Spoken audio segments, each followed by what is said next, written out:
Chapter 1077. Such a thing should never happen. The sword spirit comforted him. Now that you have successfully cleared your suspicion of the Tribulation Sword Master, and the appearance of the Tribulation Sword Master is imminent, why would they waste so much effort on a sudden rise of power? Even if they could really do it, have you thought of the price they would have to pay? At least 700 supreme martial artists would die if they sent out 1,000. The sword spirit said, in this way, it would be equivalent to wiping out all the elites of the heavenly layer. Who could afford such a loss? If the Tribulation Sword Master were to attack at this time, would the big clans be at his mercy? Chu Yang frowned and said, but I have a feeling that this is highly likely to happen. The sword spirit snorted. The sense of crisis in Chu Yang's heart grew stronger and stronger. He had first mentioned this to Zi Sheqing, but Zi Sheqing only smiled disdainfully.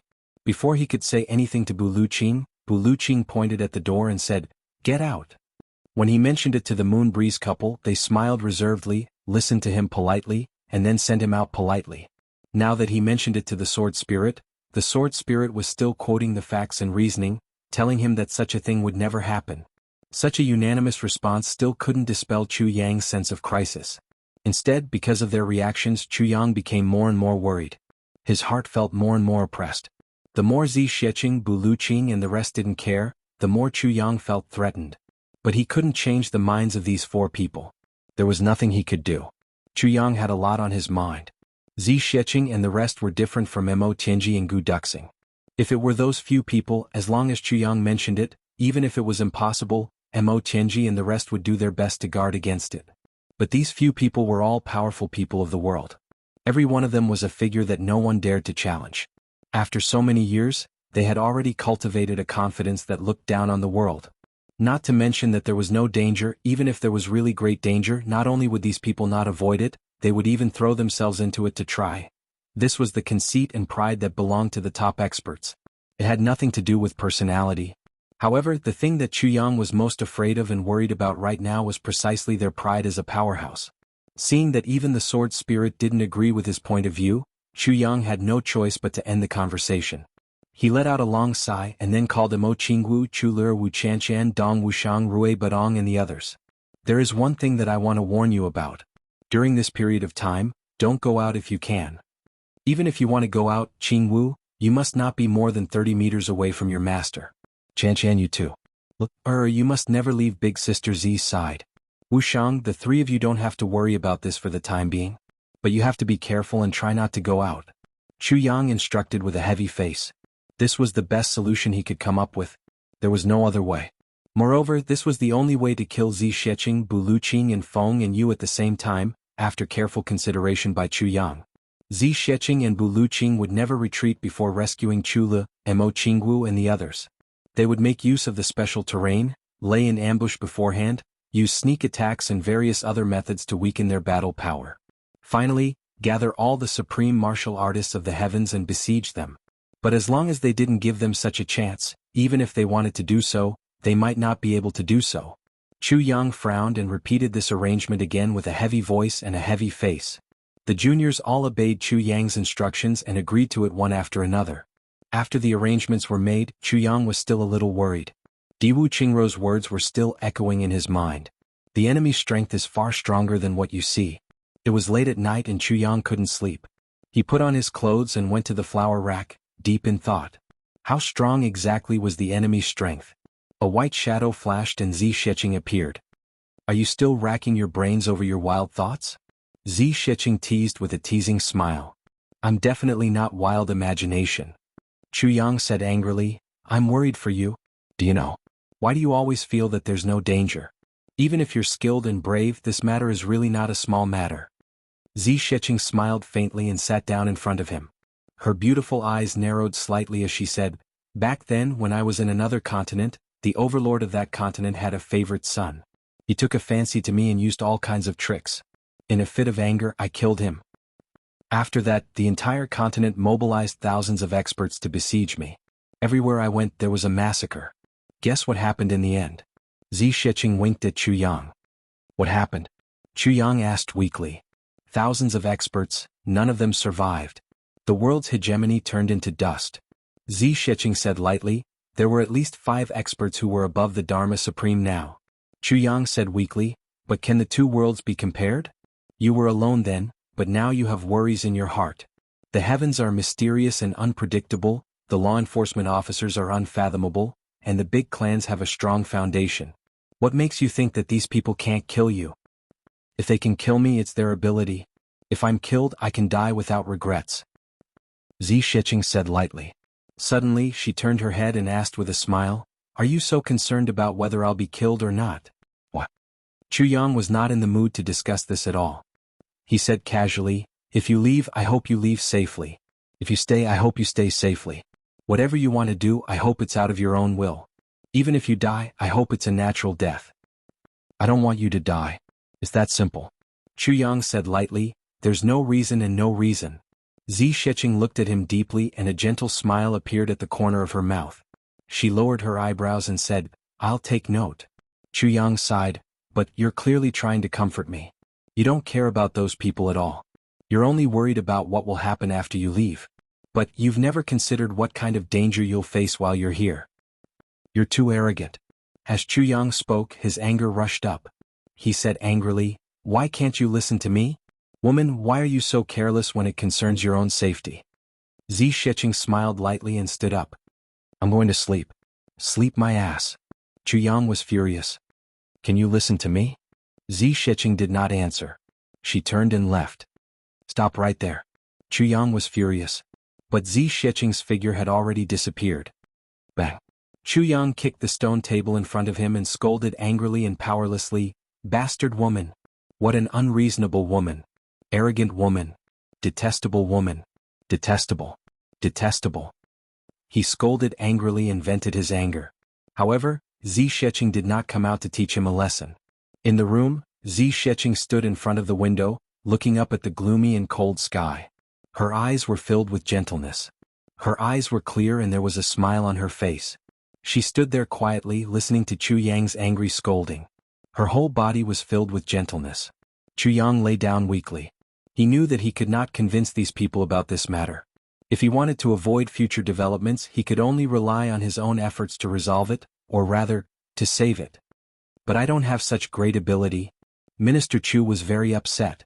In the next few days, Chu Yang's demand for information increased.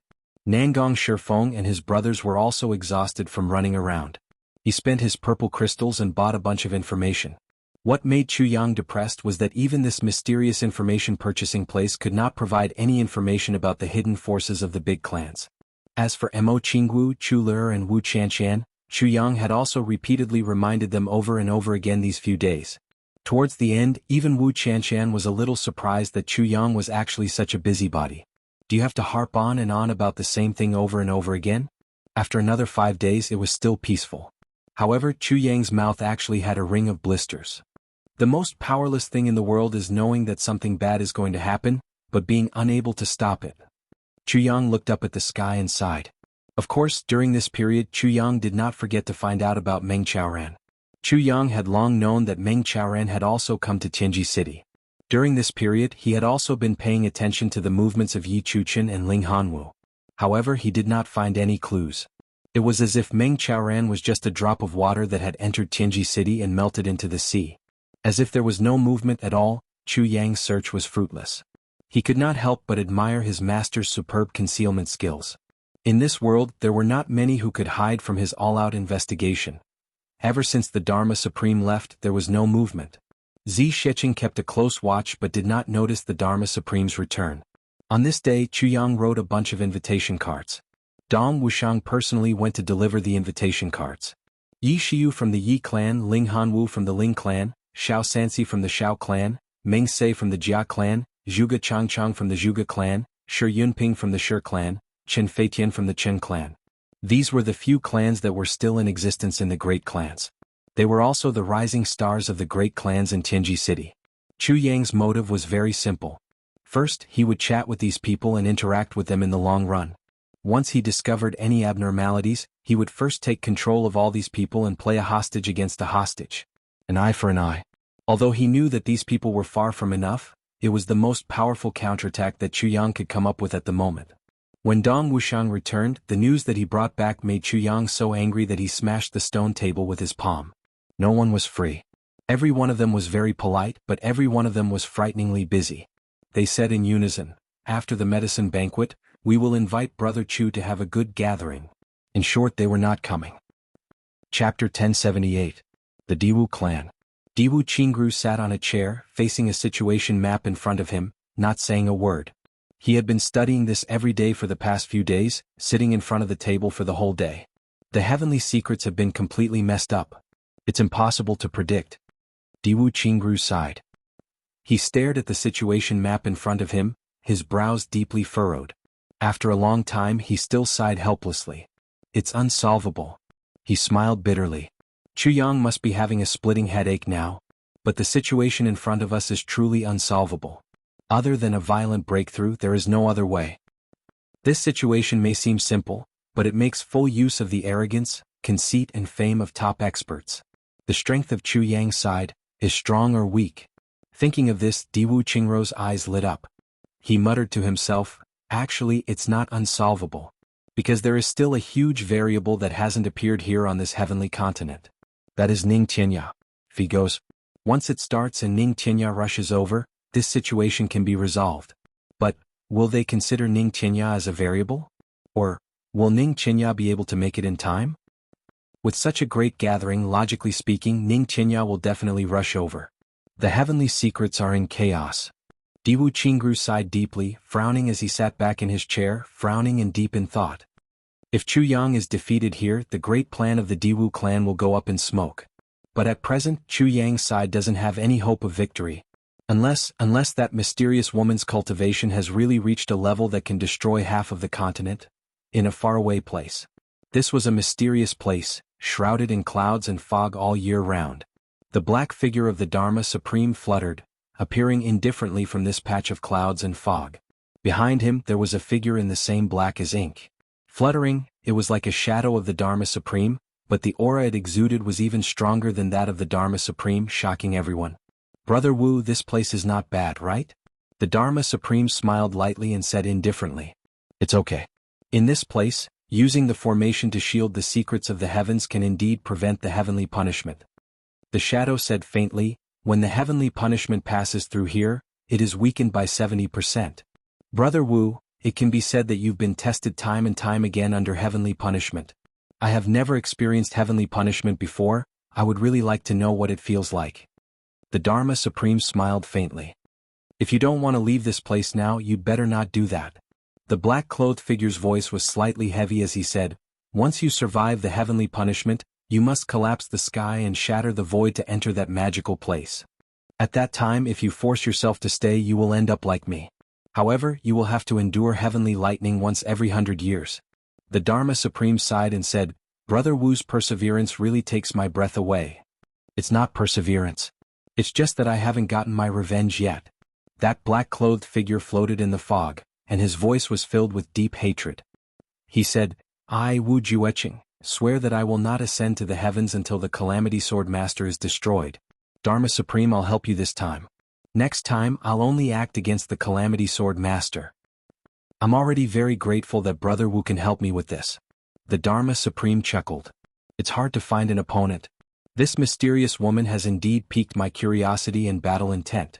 This mysterious person was naturally Wu Jueqing, the descendant of Qin Feng. Two pitch-black eyes shot out from the dense black fog. Wu Jueqing said solemnly, "My ancestors once warned me that in this world, there's a woman that I must never provoke.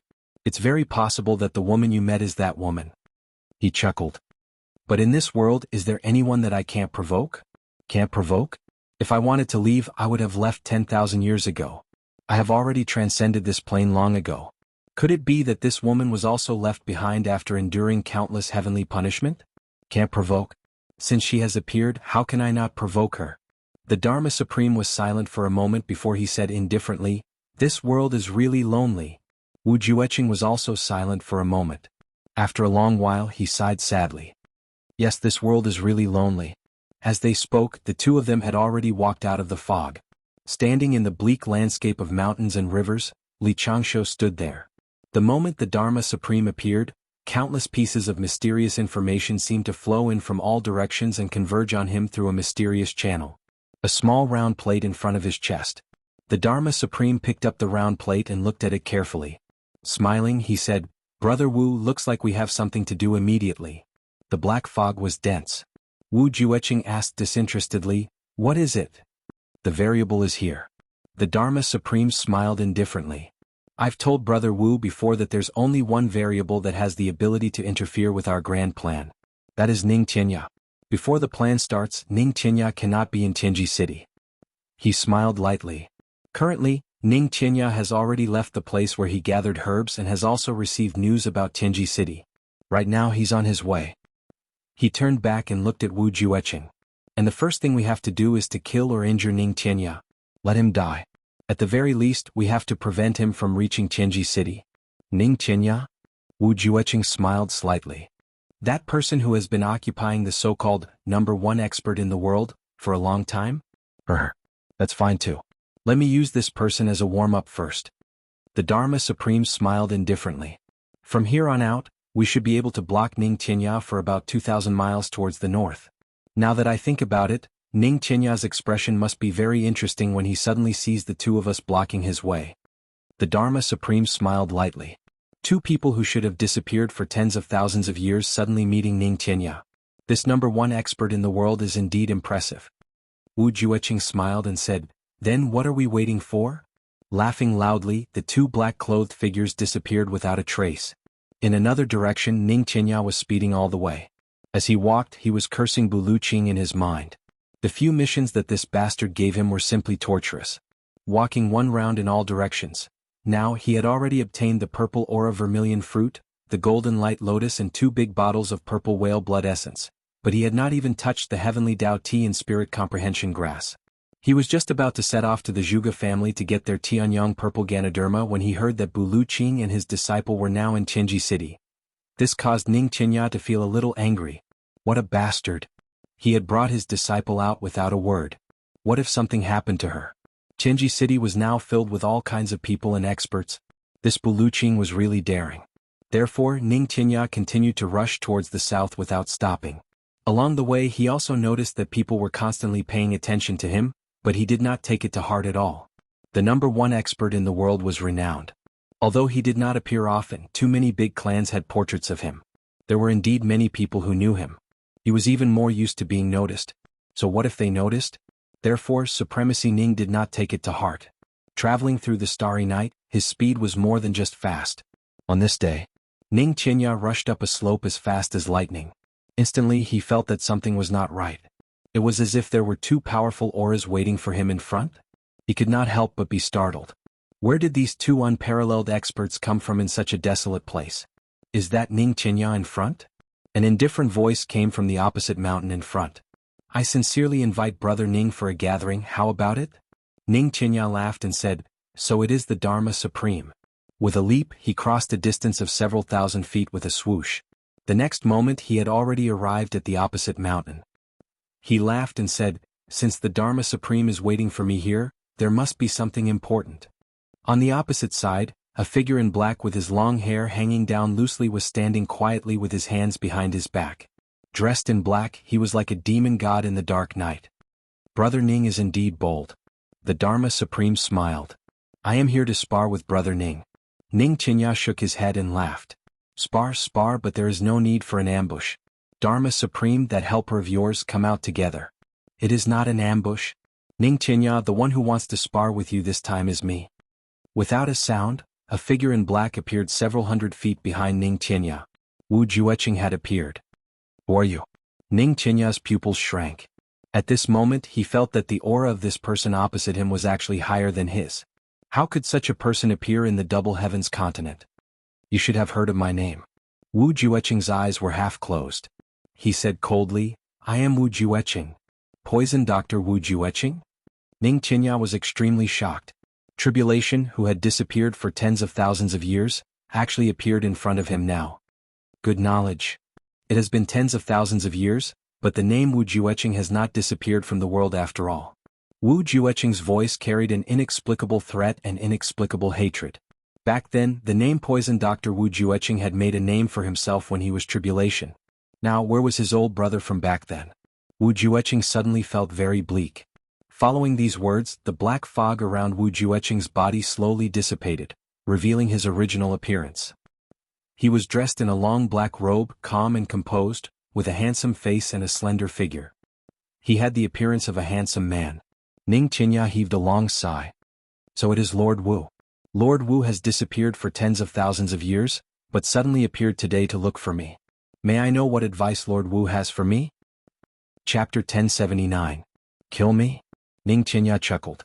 Lord Yuanliang Wu hasn't come out for tens of thousands of years, and the moment she came out, it was to kill me. Suddenly he thought of something. Frowning, he turned around and said, Lord Dharma Supreme must be planning to deal with my old brother?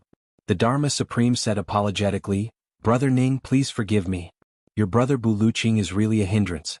Brother Ning's existence is also a variable that can affect the heavens. Therefore, for the sake of the great cause of the great heaven, Brother Ning and Brother Bu should go to the underworld to compete for the first place. Ning Qinya smiled indifferently. As long as Lord Dharma Supreme and Lord Wu have the capability, then it's no big deal for the two of us to go underground and compete for the #1 position in the world. Wu Jueqing said dispassionately, Brother Ning is indeed worthy of the title of #1 expert in the world. Are you so sure that I won't be able to kill you?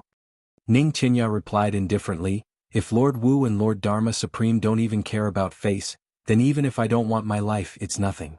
Wu Jueqing smiled lightly. The next moment Wu Jueqing took a step forward. The wind and clouds in the sky moved. The entire land seemed to be shrinking and disappearing at a speed visible to the naked eye.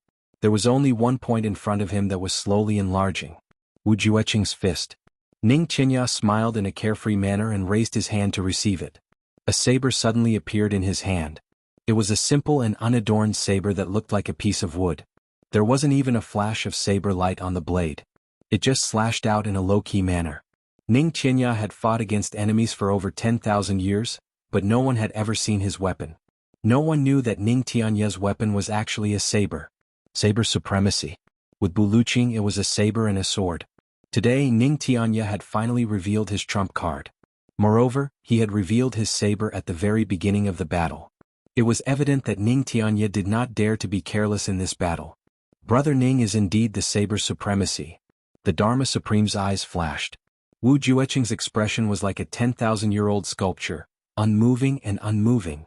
It was a direct punch and it didn't change direction at all. The mountains, rivers, and earth seemed to be condensed in this one punch and it struck out viciously. Bang!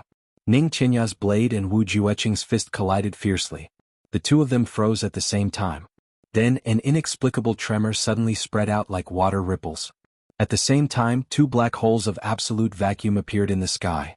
With a cracking sound, the mountain beneath their feet suddenly split open from the middle. The crack was like a long snake that suddenly appeared, becoming wider and wider. It was unknown how deep it went. The two combatants actually maintained their original postures and didn't move at all. They were separated by thousands of feet by this deep and long canyon that suddenly split open. The entire mountain was separated neatly from the middle. They became two straight cliffs. The next moment, Ning Qinya let out a long howl and said coolly, 10,000-year tribulation. That's all you've got. Wu Jueqing said dispassionately, the #1 in the world is nothing more than this. The two of them raised their heads at the same time. 4 pairs of eyes stared at each other across the deep gorge. It was these 4 pairs of eyes that made the two of them feel that every change in their bodies, every change in their muscles, and every change in their auras could not be hidden from each other's eyes and senses. The battle of life and death only truly began when the two of them looked at each other. The saber and fist from before were just appetizers. Wu Jueqing let out a long howl.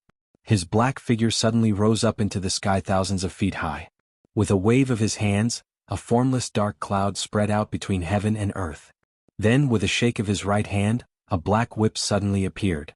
With a casual swing of his hand, the shadow of the whip was like the wind and the clouds surging, transforming into raging waves. The clouds in the sky were scattered by the whip. Wu Jueqing's left sleeve fluttered and turned into a patch of dark clouds. The whip in his right hand turned into a cloud mountain. Just like that, he stood proudly in the sky and shouted, Ning Qinya, come and accept your death. Ning Qinya let out a long laugh and said, not necessarily accepting my death, but breaking the legend of the tribulation is still quite interesting. Like an arrow leaving the bow, he shot towards Wu Jueqing in the sky. Their saber and whip tangled, gradually rising higher and higher. Gradually they actually rose above the clouds, not knowing how far they were or how high they were. The Dharma Supreme sat cross-legged on the mountaintop, a faint smile on his face. But beside him, there was a faint black fog circulating rapidly, making whooshing sounds. When the black fog passed, patches of black holes appeared and disappeared neatly. All the spiritual energy of heaven and earth between heaven and earth came roaring madly, pouring into the Dharma Supreme's body like a great river. He was channeling his energy to the limit. Ning Qinya was no match for Wu Jueqing. The Dharma Supreme had absolute confidence in this point. Ning Qinya also couldn't break free from Wu Jueqing's aura lock now. Therefore Ning Qinya could only fight. Only after an intense battle, by exchanging injury for injury and breaking free from Wu Jueqing's aura lock, would Ning Qinya be able to leave in an instant. And what the Dharma Supreme was waiting for now was precisely such an opportunity. As long as Ning Qinya was defeated and left, then the accumulated power now would give this number one expert in the world a heavy blow. This blow contained all of the Dharma Supreme's power and all of his potential. As long as this blow landed, even with Wu Jueqing's cultivation, he wouldn't be able to escape unscathed. Therefore Ning Qinya would die. At the very least, even if it didn't take his life, it was absolutely impossible for Ning Qinya to recover within a few hundred years. And both Ning Qinya and Wu Jueqing knew this. That was why Ning Qinya had said, "If you guys don't even care about your faces, then my life is also nothing." At that time, Ning Qinya already knew that the odds were against him. However, the pride of standing at the pinnacle of the world for a long time still made Ning Qinya resolutely choose to have a vigorous battle. Because with these two people joining forces and locking down on him, he might not even have the confidence to escape. Especially with Wu Jueqing's poison technique, it was a powerful weapon. Right now, the clouds had already become a sea of poisonous fog. The clouds in the sky had all become highly toxic. The spiritual energy in the sky had also become highly toxic. Wu Jueqing and Ning Qinya were engaged in an earth-shattering battle in this poisonous fog. Wu Jueqing's cultivation was much higher than Ning Qianya's. Although they were on par at the moment, Ning Qinya knew that the other party's countless trump cards had yet to be revealed. However, the moment the other party revealed his trump cards, it would be the moment he cut off the lock on him and retreated at the risk of injury. The two people's figures transformed into thousands and thousands of afterimages in the sky, and the afterimages were actually also fighting with each other. With a gloomy and long howl, Wu Jueqing leaped up expressionlessly. His tall figure rose straight into the sky and pounced like a cloud in the sky. "Let's end this." Wu Jueqing was obviously unwilling to fight for a long time. Although Ning Qinya was strong, he was still a distance away from a super expert like him who had already transcended the heavens. Right now he was already very astonished. In the poisonous fog he could breathe and change his breath on his own, but Ning Qinya couldn't. He actually held his breath and fought with an expert like him for so long. "Wu Jueqing, if you want to end this, show me your true abilities." Ning Qinya chuckled. His figure was like a shadow as he charged straight up. "Morning wind rises in the universe." Wu Jueqing shouted loudly. His arms shook. Suddenly the wind and clouds in the sky surged. An indescribable aura appeared abruptly, as if the heavens had collapsed at this moment and fell abruptly. A cool and refreshing smell came with the sound of the wind. The east wind was mighty. It was the morning wind. The rain of apricot blossoms that wet one's clothes and the willow wind that blew on one's face was not cold. This was the aura of a morning that belonged to spring. It was already afternoon, evening, and the twilight was already deep. However, at this time the morning wind actually blew. Morning wind. Supreme martial artist Morning Wind's morning wind divine technique. Ning Qinya roared loudly. His long saber slashed out repeatedly.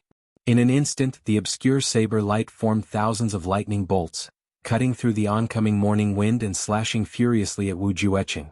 This attack was the decisive battle. There was a hint of mockery in Wu Jueqing's eyes. The shadow of the whip was like a mountain, suddenly falling down. However, at the moment the shadow of the whip was released, the long whip was also released. With the power of wind and thunder, it smashed fiercely at Ning Qinya. At the same time, a sword appeared in his hand. Then, his whole person suddenly turned into flowing clouds. He became one with the flowing clouds that were drifting away in the sky, carrying with him a light and unrestrained, an inexplicable free and easy feeling. He floated out leisurely from the clouds, but swept up the sword light that drove the whole world. Became one sword. The power of thousands of winds and clouds, the power of the word, blue, the power of the earth, the power of the stars, the power of the sun and the moon. At this moment, All of them were driven by this unrestrained sword light. As a whole, they converged into one sword. At this moment, Wu Jueqing recited, "Outside the heavens, one sway, one cloud." This sword carried with it 7 parts of elegance, 2 parts of desolation, and 1 part of loneliness. It fell from the sky. Supreme martial artist flowing cloud sword. At this moment, as the morning wind blew, the flowing cloud sword carried with it a sense of transcendence from life and death as it attacked fiercely. At this moment, Ning Qinya was facing poison Dr. Wu Jueqing's famous whip and famous poison at the same time, as well as that which had become an eternal legend in the heavens. Morning wind rises in the universe, flowing clouds sway beyond the heavens. The 4 great ultimate techniques. It was a hopeless situation. Ning Qinya let out a loud roar and spat out a mouthful of blood. He laughed loudly. "Wu Jueqing, let's fight again another day." All of a sudden, the sword light was as bright as the sky. It cut through the whip shadow. It cut through the poisonous fog. It cut through the heavens and the earth. It cut through the void. It cut through the morning wind. It went against the flowing clouds. There was a loud boom. Wu Jueqing staggered and retreated in the air. However, Ning Qinya was spitting out blood all the way as he flew away. The aura lock had been broken. Although he was severely injured, Ning Qinya could only leave. He could leave already. Right at this moment, an indifferent voice said, "Brother Ning, leave your life behind before you leave." The Dharma Supreme's black robes and long hair fluttered as he blocked Ning Qinya's path of escape. He looked at Ning Qinya with a ruthless gaze. Then, the hands behind his back appeared at the same time. The moment they appeared, it was 10 punches. 10 punches that carried the Dharma Supreme's lifetime of cultivation. At this moment, the punches that had been accumulating power for a long time came out at the same time. Chapter 1080. The Dharma Supreme smiled indifferently. "Brother Ning, how can mere face be compared to Brother Ning's life?" Ning Qinya was a battle-hardened person. After being injured, how could he go head-on against the Dharma Supreme, whose cultivation was about the same as his and who had been recuperating for a long time? His defeat this time was already destined. A head-on clash. Ning Qinya let out a muffled grunt, blood spurting out of his mouth again and again. He turned into green smoke and fled. Behind him, the Dharma Supreme's face suddenly turned pale. He staggered and spat out a mouthful of blood before he managed to steady himself. He reached out and caught the mouthful of blood that Ning Qinya spat out at this moment. Bringing it to his eyes, he couldn't help but smile. In this mouthful of blood, there were clear pieces of internal organs. Ning Qinya's hoarse voice came from afar. "Dharma Supreme Wu Jueqing. Very good, very good." Like a gust of wind, he had already become a small black dot in the distance. In the sky, Wu Jueqing smiled indifferently. "Is it good?" Suddenly he turned and shouted, "Sword intent!" A completely material sword light appeared and chased after Ning Qinya at lightning speed. This seemingly substantial beam of sword light was able to draw out a sword chi that stretched for hundreds of kilometers in the air. Completely material. Thousands of miles of mountains and rivers were suddenly shrouded in a murderous aura. All the mountains and valleys fell neatly at this moment. At this moment, when the Dharma Supreme saw this sword light, he couldn't help but be completely stunned.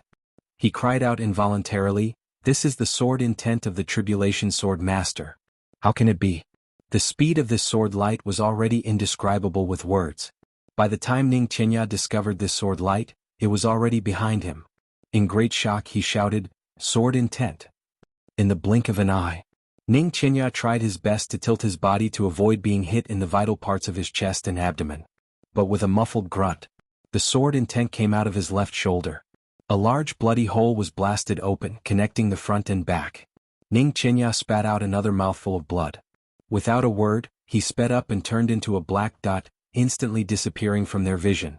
In the sky, Wu Jueqing landed with a swoosh. With a wave of his hand, that seemingly material sword intent suddenly turned back and fell into his hand. Then it came before the Dharma Supreme. For a long time he felt something, and didn't speak for a long time. Until the time of an incense stick. "What a Ning Qinya! I can't believe he's still alive." Wu Jueqing's countenance was solemn. He said dispassionately, "I didn't expect that the current number 1 in the heavens continent has already grown to such an extent. But he is, after all, seriously injured." The Dharma Supreme smiled and said, "His meridians are severely damaged. His dantian suffered a blow. Morning wind divine art suppressed his spiritual sense. Flowing cloud sword destroyed a part of his soul, and my final attack shattered a part of his internal organs. On the other hand, your final strike of the astral sword dealt a heavy blow to all his injuries. The Dharma Supreme said indifferently, Brother Wu, how long do you think it will take for Ning Tianya to recover his cultivation? Wu Jueqing frowned. A cold glint flashed across his eyes. It won't recover for at least 50 years. Even with the help of the heavy pill, it was absolutely impossible. Within 10 years he would not be able to use too much of his cultivation base. Even an emperor-level expert can kill him as long as he can be found within 3 months. He is severely injured now and is only holding on to his last breath to escape. Once he stops, he won't be able to move at all. Wu Jueqing said dispassionately, however, people like him would usually have a life-saving trump card. Therefore, since we can't catch up to him if he really wants to hide, we won't be able to find him either. You'd better give up on this idea. The Dharma Supreme smiled and said, all right. Anyway, we've already achieved our goal. This variable has been eliminated. Wu Jueqing looked at him and said, that's right. Besides, I reckon that you won't be able to recover fully even after 7 days from the recoil. Over there, that is the most important thing. Therefore, during this period of time, healing is the most important thing for you. The Dharma Supreme smiled lightly. That's right. Let's go back immediately. Wu Jueqing tilted his head and asked, do you have any doubts about my astral sword? The Dharma Supreme smiled bitterly and shook his head. I'm surprised, but I don't have any doubts. Wu Jueqing smiled coldly and didn't say anything. The two of them headed in the direction of Tianji City. At this moment, 15 days had passed since the end of the semi-finals of the medicine banquet. This night, Chu Yang was anxiously reading through the information collected by Nangong Shifeng and the rest. He was constantly making assumptions and resolving them, thinking of countless possibilities that had yet to happen. The door opened and Zi Sheqing walked in. I have something to tell you. Zi Sheqing leaned against the door and looked at Chu Yang. What is it? Chu Yang raised his head. My Tao state energy is only one battle away from being fully collected. Zi Sheqing said dispassionately. You mean, you want me to fight with you? Chu Yang raised his head and asked bitterly. No. Zi Sheqing said indifferently, I don't want you to send me away directly. The Tao state needed for that battle can be left to others. I just want to tell you about it. I don't have any other intentions. Chu Yang smiled bitterly. Don't tell me you want to leave that battle to the big clans and law enforcement officers? In that case, you're mentally prepared? Zi Sheqing hesitated for a while and said, they will definitely make a move. However, it's impossible for them to hurt me. The reason why I kept that battle alive was to see what kind of method they would use to deal with me. I'm very curious about this.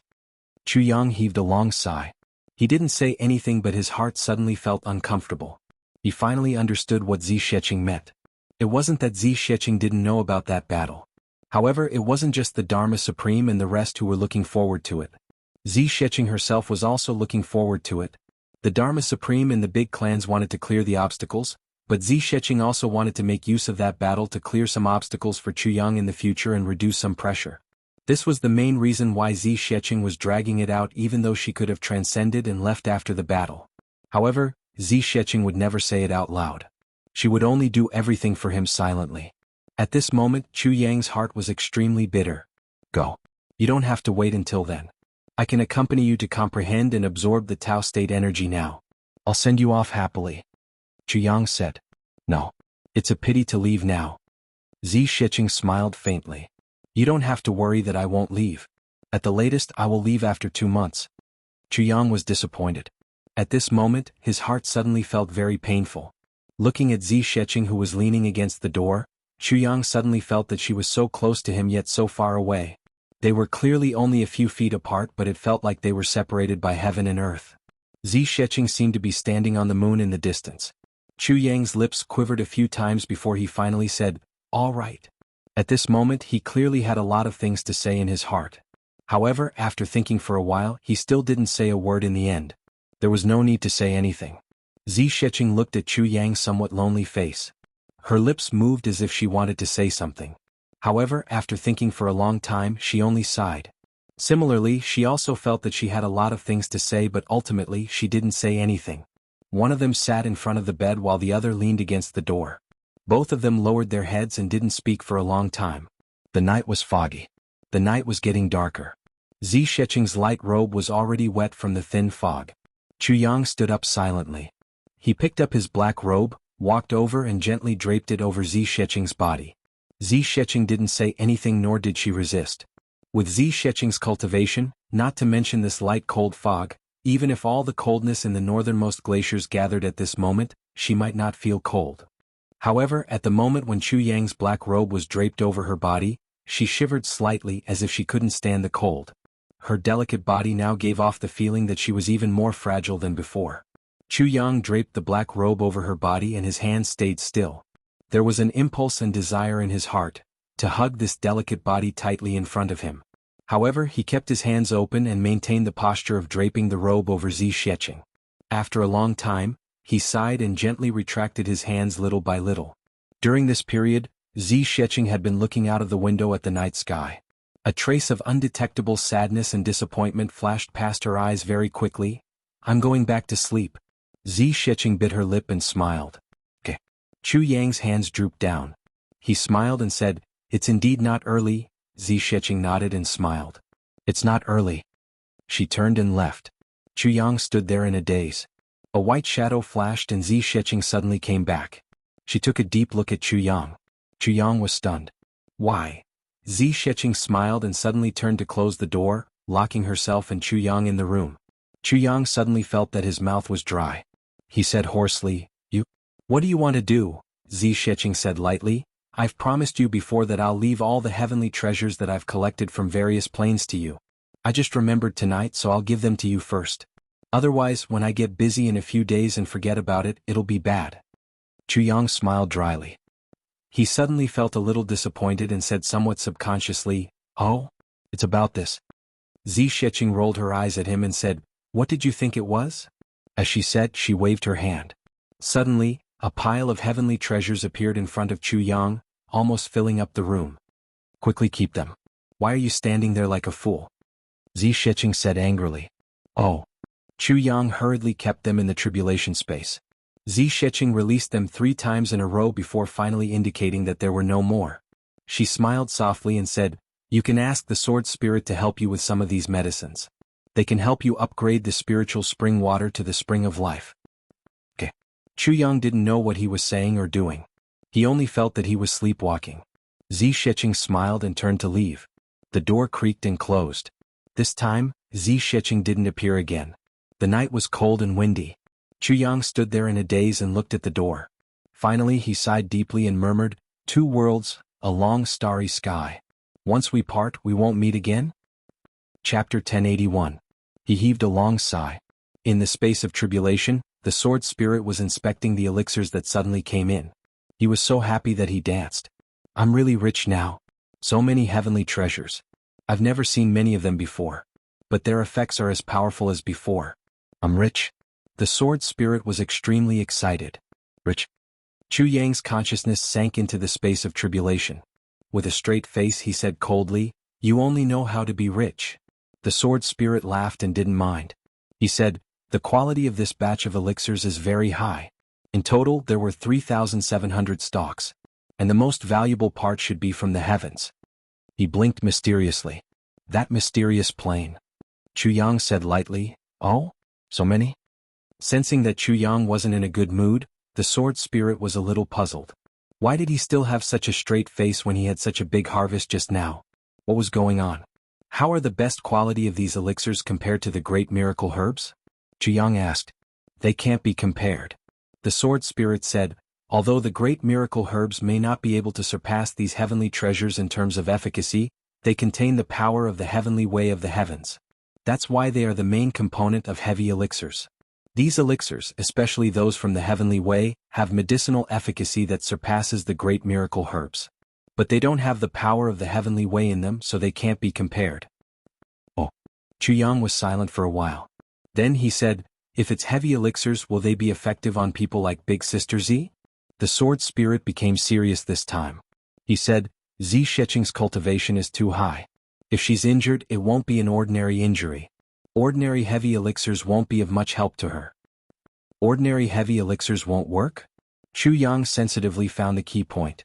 He said, "That is to say, there are special heavy elixirs that can be effective?" "Yes." The sword spirit deeply regretted his slip of the tongue again. "Then I want such special heavy elixirs." Chu Yang said with certainty, "At least 10 of them." "At least 10 of them?" The sword spirit jumped up like a cat whose tail had been stepped on. Dream on. Now that all the great miracle herbs have been refined, only 15 of those super heavy elixirs can be refined. Don't you know that among the new medicines, there are less than 100 of the most valuable ones? If I were to refine the kind of heavy pill you need, I'm afraid at least 80 of them would be gone just like that. Furthermore, this is the minimum requirement. At most, you can refine 1 pellet. It can be used by Zi Sheqing to heal her injuries or improve her cultivation. The sword spirit jumped up and down. 10 pills. At the very least. You're going to damage the foundation of the miracle medicine. What's more, those medicines aren't enough. Then 1 is fine. Yang remained unmoved. He didn't take the sword spirit's words to heart. The sword spirit heaved a long sigh. His complexion was ashen and he seemed to have lost his soul. It could be seen that he was extremely reluctant. Sword spirit, I don't want to do this either. However, Big Sister Z was about to leave. In the future, she would be the only one to roam the boundless skies alone. Alone and without help, she left all the heavenly treasures to me at this time. Yang said in a deep voice, what if I get hurt or bullied? Even if I were to refine 10 heavy pills for her now, it would only guarantee her 10 chances. That's all. However, the heavenly treasures she gave me are enough to support my foundation in this heavenly realm. The sword spirit sighed helplessly. I knew it's because of this.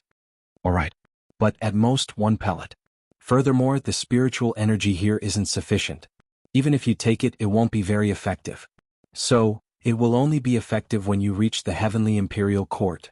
Yang asked, there's such a strange thing? It's not that it can't be used here. It's just that after taking it, you won't be able to gather enough spiritual energy to clear your body in the shortest time possible. Therefore, a large part of the medicinal effect of the heavy pill will be wasted. However, if Zi Sheqing takes it when she reaches that place, it won't be a problem to bring her back to life. The sword spirit explained, for example, if taking 1 of such heavy pills here can increase your cultivation by 500 years, then in the heavenly imperial court, it can increase your cultivation by 2,000 years. Do you understand what I mean? I see. Yang finally understood. What a waste.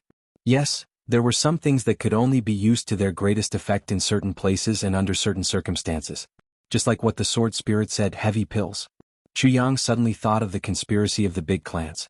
He couldn't help but frown and murmured, certain places, specific environments.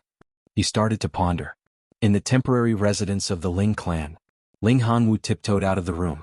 He didn't know what was going on with this winter.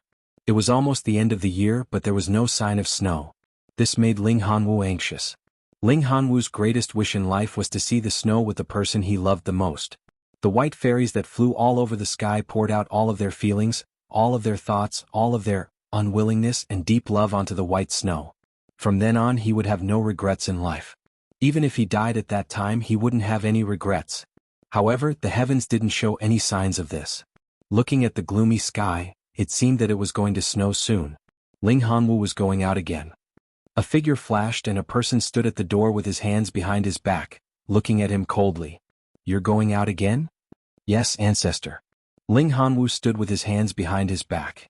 The person in front of him was Ling Fengyun. He was also the person Ling Hanwu admired the most in his life. You're going to see that girl from the Yi clan again? Ling Fengyun asked lightly. I heard that ever since Yi Chuqing came here, you've been going to see her almost every day. Yes. Ling Hanwu's heart trembled. He felt that the ancestor wasn't in a good mood today and couldn't help but be careful. She has no interest in you. Don't pester her, Ling Fengyun said lightly. Ling Hanwu was about to speak. However, Ling Fengyun said lightly, the last few times you went to see Yi Chuqing, you always brought a follower with you.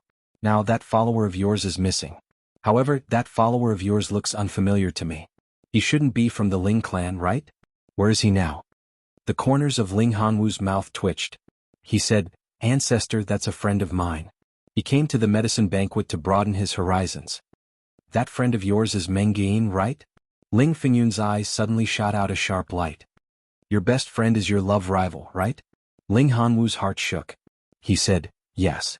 Ling Fengyun paced 2 steps and said lightly, I managed to protect you at the medicine banquet last time, but it also incurred the wrath of the Dharma Supreme because of this. Don't run around during this critical period. Just stay at home. Ling Hanwu kept quiet and didn't speak.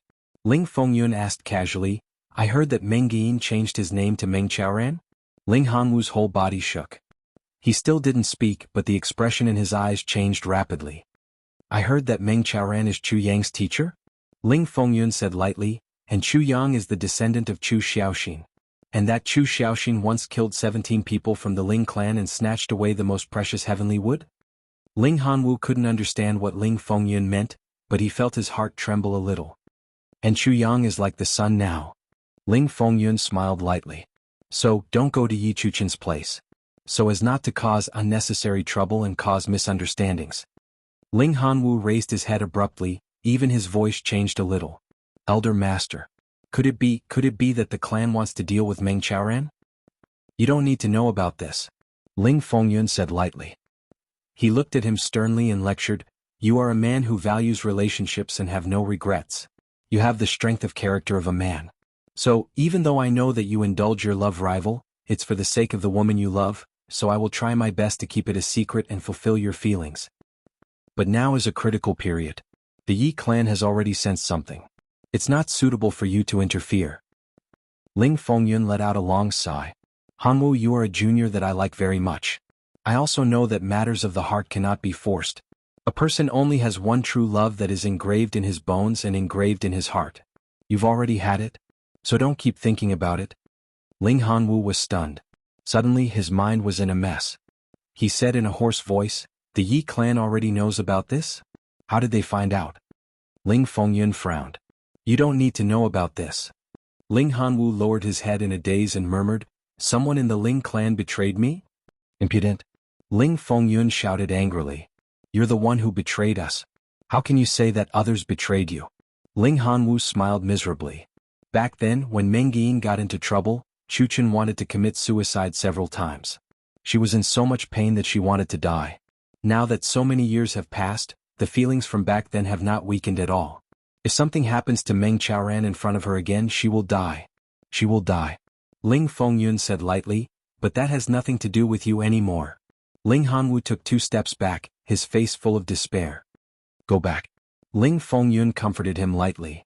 Go back and have a good sleep. You'll realize that everything is over. All your worries will be gone. Ling Hanwu bit his lips and suddenly chuckled. He strode forward and walked to the door of the courtyard. He looked at Ling Fengyun with a determined gaze and said, I want to go. Ling Fengyun's white robes fluttered in the cold wind, his gaze fixed on him. Want to go? Ling Hanwu said each word clearly. His voice was filled with determination. Chapter 1082. Ling Fengyun looked at him quietly. Ling Hanwu met his gaze without backing down. The two of them didn't move for a long time. Ling Hanwu had always admired this elder master. He had always regarded him as his idol. In the past, whenever he saw him, he would prostrate on the ground and never dared to raise his head to look at him. For a long time, the endless legends about the elder master had become an immortal monument in the heart of the Ling clan. One could only look up to him. One couldn't look at him. But this time, he resolutely and stubbornly raised his head to look at the elder master in the eyes. At this moment he suddenly realized that actually, when he really raised his head, it was just like this. The elder master was also human. He was also made of flesh and blood. Looking at the pair of eyes that flashed with arrogance, pride and stubbornness, Ling Fengyun sighed deeply. At this moment, his heart was somewhat palpitating. Many years ago he was also like this. Ling Fengyun admired Ling Hanwu not because he was the grandson of the Ling clan. The most important reason was that Ling Hanwu's path of love was exactly the same as his. Astonishingly similar. That was why Ling Fengyun saw Ling Hanwu, this great-grandson of his, in a different light. Now that he saw Ling Hanwu, it was as if he saw himself in the past. It was the same bitter love, the same despair, the same sadness, the same. The person the woman fell in love with was the enemy of the clan. In the end she was killed by the clan. Looking at Ling Hanwu's stubborn eyes, Ling Fengyun was in a trance. It was as if he had returned to that night. That night at the peak of the snowy peak, white snow flew everywhere. That woman stumbled to him, begging him to save that man. He wanted to go and was about to go but was stopped by his father. At that time, that woman's face was full of tears and she kowtowed to him frantically. Her face was full of despair. As long as you save him, I'll let you do whatever you want to me. You can do whatever you want. I'll be your slave or servant, your wife or concubine. Fengyun, as long as you can let him live. That shrill cry seemed to still be by his ears. He didn't go in the end. When the matter was over, he brought that woman over. That man's corpse was already lying on the snow. I will never forget that woman's despair and madness at that time. She stared deeply at him, her eyes filled with endless resentment and bone-deep hatred. She didn't say anything. She just pulled out her sword and tied her hair with his. Then she cut herself with the sword. She fell into the arms of that man's corpse, tying their hair and becoming husband and wife. Was that the fate of the next life? But she didn't even want to say a final word before she died. It had been a few thousand years, but Ling Fengyun could never forget that scene. Decades later, she finally calmed down and got married. On the night of her wedding, she dreamed of that scene again. For thousands of years, it had become his inner demon. His cultivation had also reached the peak of 8th grade supreme martial artist, and he could not advance any further. Everything was because of that incident. The inner demon locked onto his heart, and he wouldn't rest until he was dead. Ling Fengyun was lost in his thoughts, forgetting that there was someone in front of him. Ling Hanwu looked at him for a while. He walked out resolutely and was about to step out of the courtyard. "Stop right there!" Ling Fengyun shouted. Ling Hanwu stopped at the door. But he didn't turn back. "We are dealing with Chuyang now." Ling Fengyun said, "We must kill Chuyang. But it's not advisable to make use of his teacher to threaten him. If you want to go, I won't stop you. But you have to think about it yourself. This time it concerns the survival of the big clans.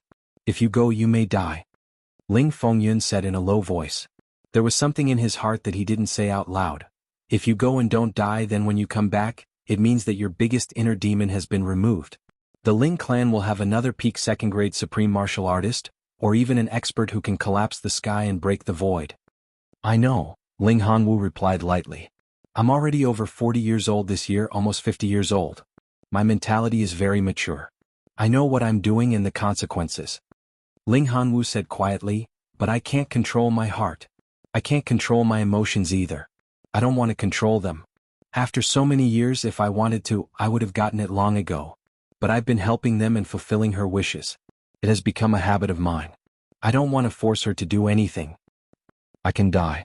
But Mengyin can't die," Ling Hanwu said softly. Ling Fengyun heaved a long sigh. "Go." Ling Hanwu turned around and knelt down with a thud. He repeatedly kowtowed to Ling Fengyun's back. Then, without a word, he rose into the air and left. At the moment he swept out of the Ling clan's courtyard, the cold wind that came head-on hit his face with its icy moisture. Ling Hanwu suddenly had an inexplicable thought. If decades later, when Yi Chuchen was happily married and had a house full of children and grandchildren, would she think of him? As he thought about it, the corners of his mouth curled up into a sad smile. Coldness fell from the sky. Joy flashed across Ling Hanwu's face. "It's snowing. Is it finally snowing? Could it be that my wish?" Ling Fengyun listened as he knelt down, kowtowed, got up and got up. He didn't move. After a long time he said softly, "You must come back alive." Snowflakes drifted down. The first snow of this winter finally fell in Tianji City. It slowly became more and more frightening. In these few days, Chuyang had been paying close attention to the movements in the city. At the same time, he supervised Mo Qingwu, Dong Wushang and the rest in their cultivation, and supervised the sword spirit in refining medicine. He was making preparations in all aspects in an orderly manner. In fact, he had even prepared a large number of incomplete heavy pills, including the possibility of casualties in the upcoming war. During this period of time, Nangong Shifeng's life was extremely fulfilling. Every day he would tirelessly collect all kinds of information and send it to Chuyang. And every time he sent it to him, Chuyang would also start to treat Nangong Shifeng. So every time he left, Nangong Shifeng would feel that his old illness had eased a lot. In his excitement he worked even harder to collect information. What he couldn't understand the most was that Chuyang now even wanted information about any movement in Tianji City. This increased Nangong Shifeng's workload. It forced him to spend a lot of crystals. Firstly, it was to buy, and secondly, it was to hire some local gangsters. In these few days, Nangong Shifeng had almost become the boss of the local gangsters. Every day, every moment, there would be many people coming to deliver information. Then, Nangong Shifeng would collect these worthless information and take out a lot of crystals. After the day's summary, he would send it to Chuyang as usual. After Nangong Shifeng left, Chuyang started to read bit by bit. It wasn't that he didn't have hope for these pieces of information, but they played a very small role. He could only guess any clues from them. Towards the end, his eyes were already a little tired. Looking at the sky, it was already evening and dusk had descended. He stretched and was about to take a rest when suddenly, a piece of information jumped into his eyes. Chu Yang's mind quivered and he froze in his stretching posture. He felt a chill down his spine. His spirit was immediately lifted. The information was as follows. Many people from the Yi clan seemed to have gone south, towards the direction of the South City Gate. The leader was Yi Shiyu. The number was unknown, their cultivation was unknown, and their purpose was unknown. It was speculated that they were going to a hotel? Or Yi Chuchen's residence. Yi Chuchen's residence. This word made Chu Yang suddenly alert. Ever since Yi Chuchen came to Tianji City, she had been living there. She was almost isolated from the world and rarely appeared. Chu Yang had secretly gone there before, but he didn't meet her even after several visits. The Yi clan also rarely went there. Why did the Yi clan go there in such a large scale today? There didn't seem to be any reason for the Yi clan to go there. He thought of his teacher, Meng Chaoran, who had disappeared since entering the city, and Ling Hanwu buying good things every day during this period. Chu Yang suddenly thought of a scary thing. Could it be that his teacher was at Yi Chuchen's place now? Could it be that the Yi clan went there in such a large scale for him? Chu Yang jumped up suddenly. His instincts made his heart beat wildly and he broke out in cold sweat instantly. With a bang, Chu Yang rushed out of the room. The courtyard was empty. Moon Breeze had brought their disciple somewhere. Zi Sheqing had brought the two little girls, Chu Lur and Mo Qinggu, out shopping and hadn't returned yet. Dong Wushang and Rui Budong were meditating. Bu Luqing was sitting under the flower rack, drinking in boredom. Once Chu Yang went out, he thought for a while and went straight to the flower rack. Dong Wushang and the rest couldn't help him now. The only safe thing now was to ask Bu Luqing for help. It was better to be safe than sorry. It didn't matter if he made a wasted trip, but if something happened to Meng Chaoran, Chu Yang would never forgive himself. Elder Bu, help me out, accompany me to do something, Chu Yang said anxiously.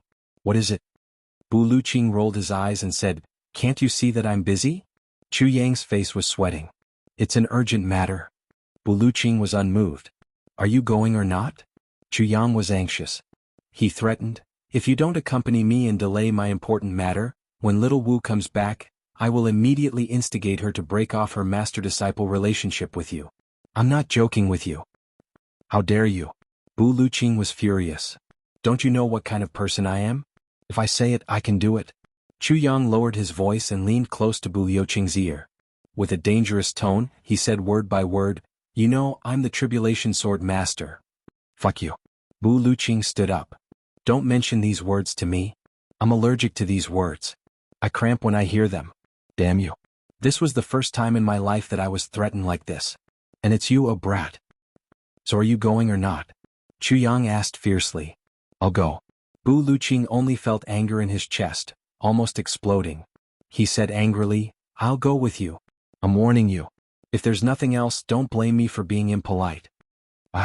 My waist is very uncomfortable. I'll take an hour off. I'll go out for a massage. When I come back, I'll continue to write the third update, so it might be late. Chapter 1083. Yi Chuchen liked peace and quiet and was not willing to participate in anything. Ever since she came to Tianji City, she had occupied a small courtyard all by herself. This place was located in the outskirts of the city and had beautiful scenery. There was a sense of seclusion and tranquility. Yi Chuchen liked places like this. In the Yi clan, ever since the incident back then, the clan members seemed to have a subtle sense of guilt towards Yi Chuchen. No matter what request Yi Chuchen made, they would not reject it. But Yi Chuchen rarely made requests. Her only request was that the place she lived in must be elegant and quiet, and she did not like to be disturbed by others.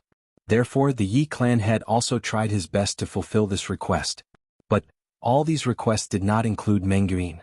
In the past, they did not know and did not pay attention to a small fry like Chu Yang. But now, Chu Yang's power was growing day by day, to the extent that even the big clans could not ignore him. The Yi clan had no choice but to consider him. And at this time, they found out from the Dharma Supreme that Meng Guin was Meng Chaoran, and Meng Chaoran was actually Chu Yang's master. This fact caused the Yi family members to be greatly shocked. How could the Yin clan not know what kind of enmity the Yi clan had with Meng Chaoran? The enmity of killing one's family and exterminating one's clan. It could be said that as long as Meng Chaoran existed, the Yi clan would not be able to eat or sleep well. And now Meng Chaoran's disciple actually possessed such tyrannical strength. Then, when Meng Chaoran reunited with his disciple one day, would he take revenge on the Yi clan? This was something that did not even need to be thought about. What was most satisfying was that the Yi clan actually found out from the Ling clan that Meng Chaoran was now in Tianji City. And he was probably with Yi Chuchen right now. If the Yi clan did not make a move, then they would really be fools. The small building had its back against the mountains and faced the clear water. The cold winter landscape was especially bleak. Yi Chuchen sat in front of the window. It was already afternoon, and the water in front of the building had a thick mist rising. Her eyes were as misty as the mist. Behind her was a figure in green. His face was ordinary, but his aura was elegant and otherworldly. "It's snowing?" Yi Chuchen murmured. "It's snowing?" The person behind him unconsciously replied with a smile. "It's usually your favorite time when it snows. Why, are you unhappy now? Gene, tell me. What do you think our future will be like?" Yi Chuchen's eyes were bleak as she looked at the misty snowflakes outside and asked softly. He seemed to be mumbling to himself. "Future?" The person behind her was none other than Meng Chaoran in disguise. He smiled softly as if he had seen through the world. "I never thought that the two of us would have a future." He smiled faintly as if he had come to a realization. "The days we spent together were like a dream. With each passing day there will be one less person. Haha, that's why I never think about what will happen after today." Yi Chuchen smiled miserably. "That's right. My father killed all your relatives. As long as you're alive you must take revenge. But that was my father. The two of us had no future to begin with." Meng Chaoran fell silent. Vengeance must be protected. But how could he repay her love? This was a dead knot that could never be untied. It lay between the two of them. With this dead knot, the two of them couldn't even elope. Because when they saw each other day and night, how could they not think of hatred? Yi Chuchen would remember that her father was Meng Chaoran's enemy, and so would Meng Chaoran. If they weren't together they would be tormented by lovesickness, emaciated and depressed. But if they were together they would be tormented all the same. This pair of lovers had fallen into the most terrifying cycle for lovers in the world. Meng Yin changed his name to Meng Chaoran. He wanted to be detached from the world and look down on everything. But he couldn't really be detached after all. "Perhaps only death can release me," Meng Chaoran said leisurely. "Death? Is it that easy?" Yi Chuchen also smiled. "If death is possible I really don't want to live anymore. When I can't see you I want to see you every day. But when I see you I'll think of those things and I'll be in so much pain that I want to die. This is a dead knot." Meng Chaoran sighed deeply. "I've seen through life and death, seen through worldly affairs and seen through worldly affairs. But the only thing I haven't seen through is you, the only thing I haven't seen through is hatred." Yi Chuchen leaned back slightly and leaned her shoulder against Meng Chaoran's chest. With tears in her eyes she said, "Let's not think about those things. They'll know that you're here sooner or later. Maybe then we'll be free." Meng Chaoran chuckled and hugged her. "So I came here just to spend some time with you. I've never thought of leaving." Right at this moment, a strange voice said plainly, "The problem is even if you want to leave you can't. You can't even leave." Yi Chubao and Meng Chaoran were shocked and looked up at the same time. On the opposite side of the small staircase there were two men in black. They were riding the waves and coming over. Swoosh swoosh swoosh. People wearing the Yi clan's uniform flew over from all directions. In an instant the small building was completely surrounded. "Yi Shiyu." After the initial shock Yi Chuchen actually calmed down in an instant. She shouted, "Come out. How dare you? Who allowed you to do this?" A figure flashed and Yi Shiyu appeared downstairs. This time he didn't show his sissy side. Instead he said seriously, "Aunt, I'm sorry. This operation was personally arranged by the Elder Master. I'm just following orders. In fact, everything has nothing to do with me. The operation is not under my command. My only purpose here is to prove that the direct descendant of the Yi clan is involved in this matter and to end this matter. That's all." Yi Chuchen smiled faintly. "So, it's the clan's intention to capture Meng Yin?"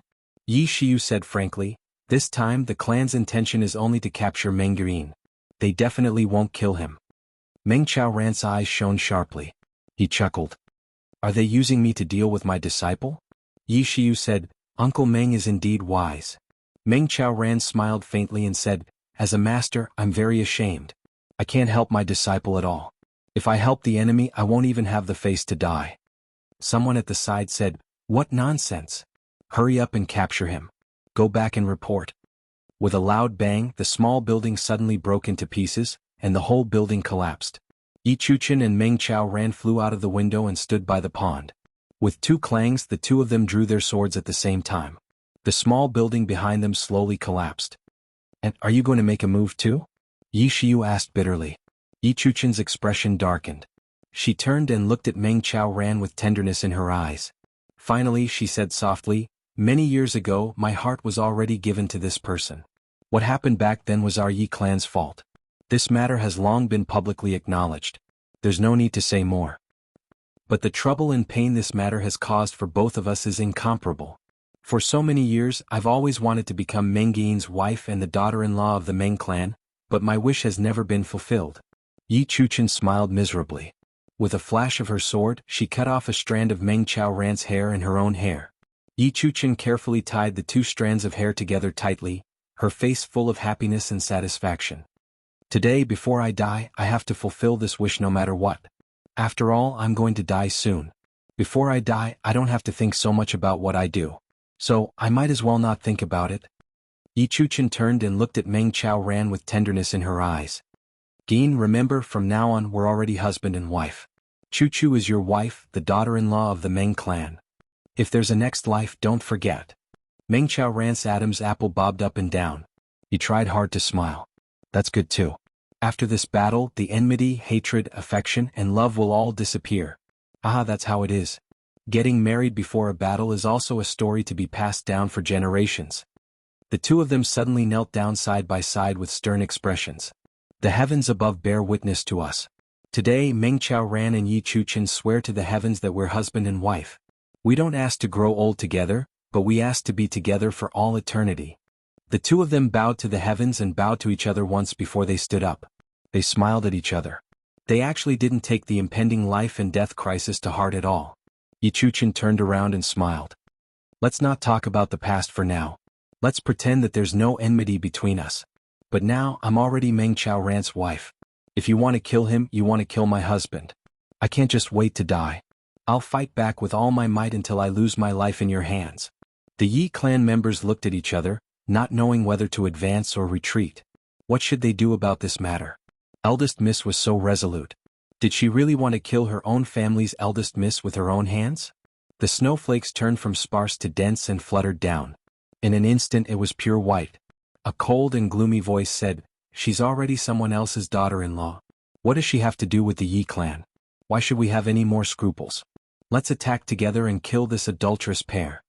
The person who spoke had a unique gloomy tone that was immediately recognizable. Yidi, the Yi clan's elder master. Yi Chuchen and Meng Qiaoran revealed a look of relief at the same time.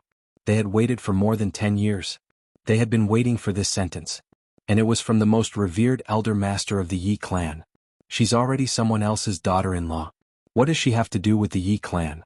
They were relieved. But it was a pity that what was about to come after this relief was life and death. The Yi clan members roared and rushed forward. "Wait." A voice filled with grief and despair shouted, "If you want to kill them, you'll have to kill me first." A white figure, which seemed to be the same color as the snow, suddenly jumped out. Ling Hanwu. When Ling Hanwu arrived, it was at the moment when the small building collapsed. He was filled with joy. Although he might die this time, it was snowing. It wasn't bad to admire the snowy scenery with Yi Chuchen on the battlefield. Bai Xian's wish was fulfilled. It was also fulfilling friendship, fulfilling love, and fulfilling one's wish. However, he had come full of joy and excitement. Amidst the fluttering snow, he heard the vows of Yi Chuchen and Meng Qiaoran. At that moment, Ling Hanwu's heart shattered into pieces. In this snowy land that he had been looking forward to for a long time, which should have made him delirious with joy, he was dumbstruck and his heart was like dead ashes. Chapter 1084. On a cold winter's night, heavy snow drifted about. Ling Hanwu's heart was bitterly cold. Complete and utter despair. "Chuchen, you like snow too. How about I go with you to see the snow some other day?" "Sure. Chuchen, it might snow in a couple of days. I'll come and find you then." "That's not a good idea. I've already made plans with Gin to go and see the snow together. Do you want to come along?" "I won't go then. I'm afraid I have something to do these few days." "Chuchen, it's going to snow again. It's so cloudy these few days. I'll bring you out to play in the snow. I believe it'll definitely be fun." "No, I'm sorry, Hanwo. You know that with Gin gone, I don't have any mood left. I'm sorry, Chuchen, this year." "Chuchen, you aren't going again?" "Chuchen, my greatest wish in this life is to watch the snow with you. This was what Ling Hanwu had said in an almost pleading tone this spring. Yi Chuchen had replied then, "Sure, I'll fulfill this wish for you on the day it snows." Yi Chuchen's expression had been very serene then, with a hint of guilt. Apart from running in the snow together when they were young, they had never watched the snow together even once after they grew up. Ling Hanwu, who had grown up on the peak of ice and snow and was almost covered in snow all year round, actually had the greatest wish in this life after he became an adult, just to watch the snow with his beloved. From full of hope to gradual disappointment, then to faint hope, then to a faint test that he almost didn't dare to say, and finally to a desperate request in front of her. Yi Chuchen finally agreed. At that time, Yi Chuchen simply wanted to fulfill this wish for Hanwu, who had always taken care of her. She had no other intentions. Ling Hanwu knew, but he didn't care. Therefore, he insisted on coming to the medicine banquet this time even though he wasn't the clan's pharmacist. He must come. I once thought that when we watched the snow together, I would tell you how many legends were contained in the snowflakes, how many Leduo were there in this world of ice and snow. How I practiced in the snow, how I comprehended in the snow. I used to think that when we watched the snow together, I would tell you how much I liked you. My heart for you was like the snow, pure and white, untainted by even a speck of dust, yet it connected the heavens and the earth, filling the heavens and the earth. I used to think that when we watched the snow together, I would kneel down in front of the fairies of heaven and earth.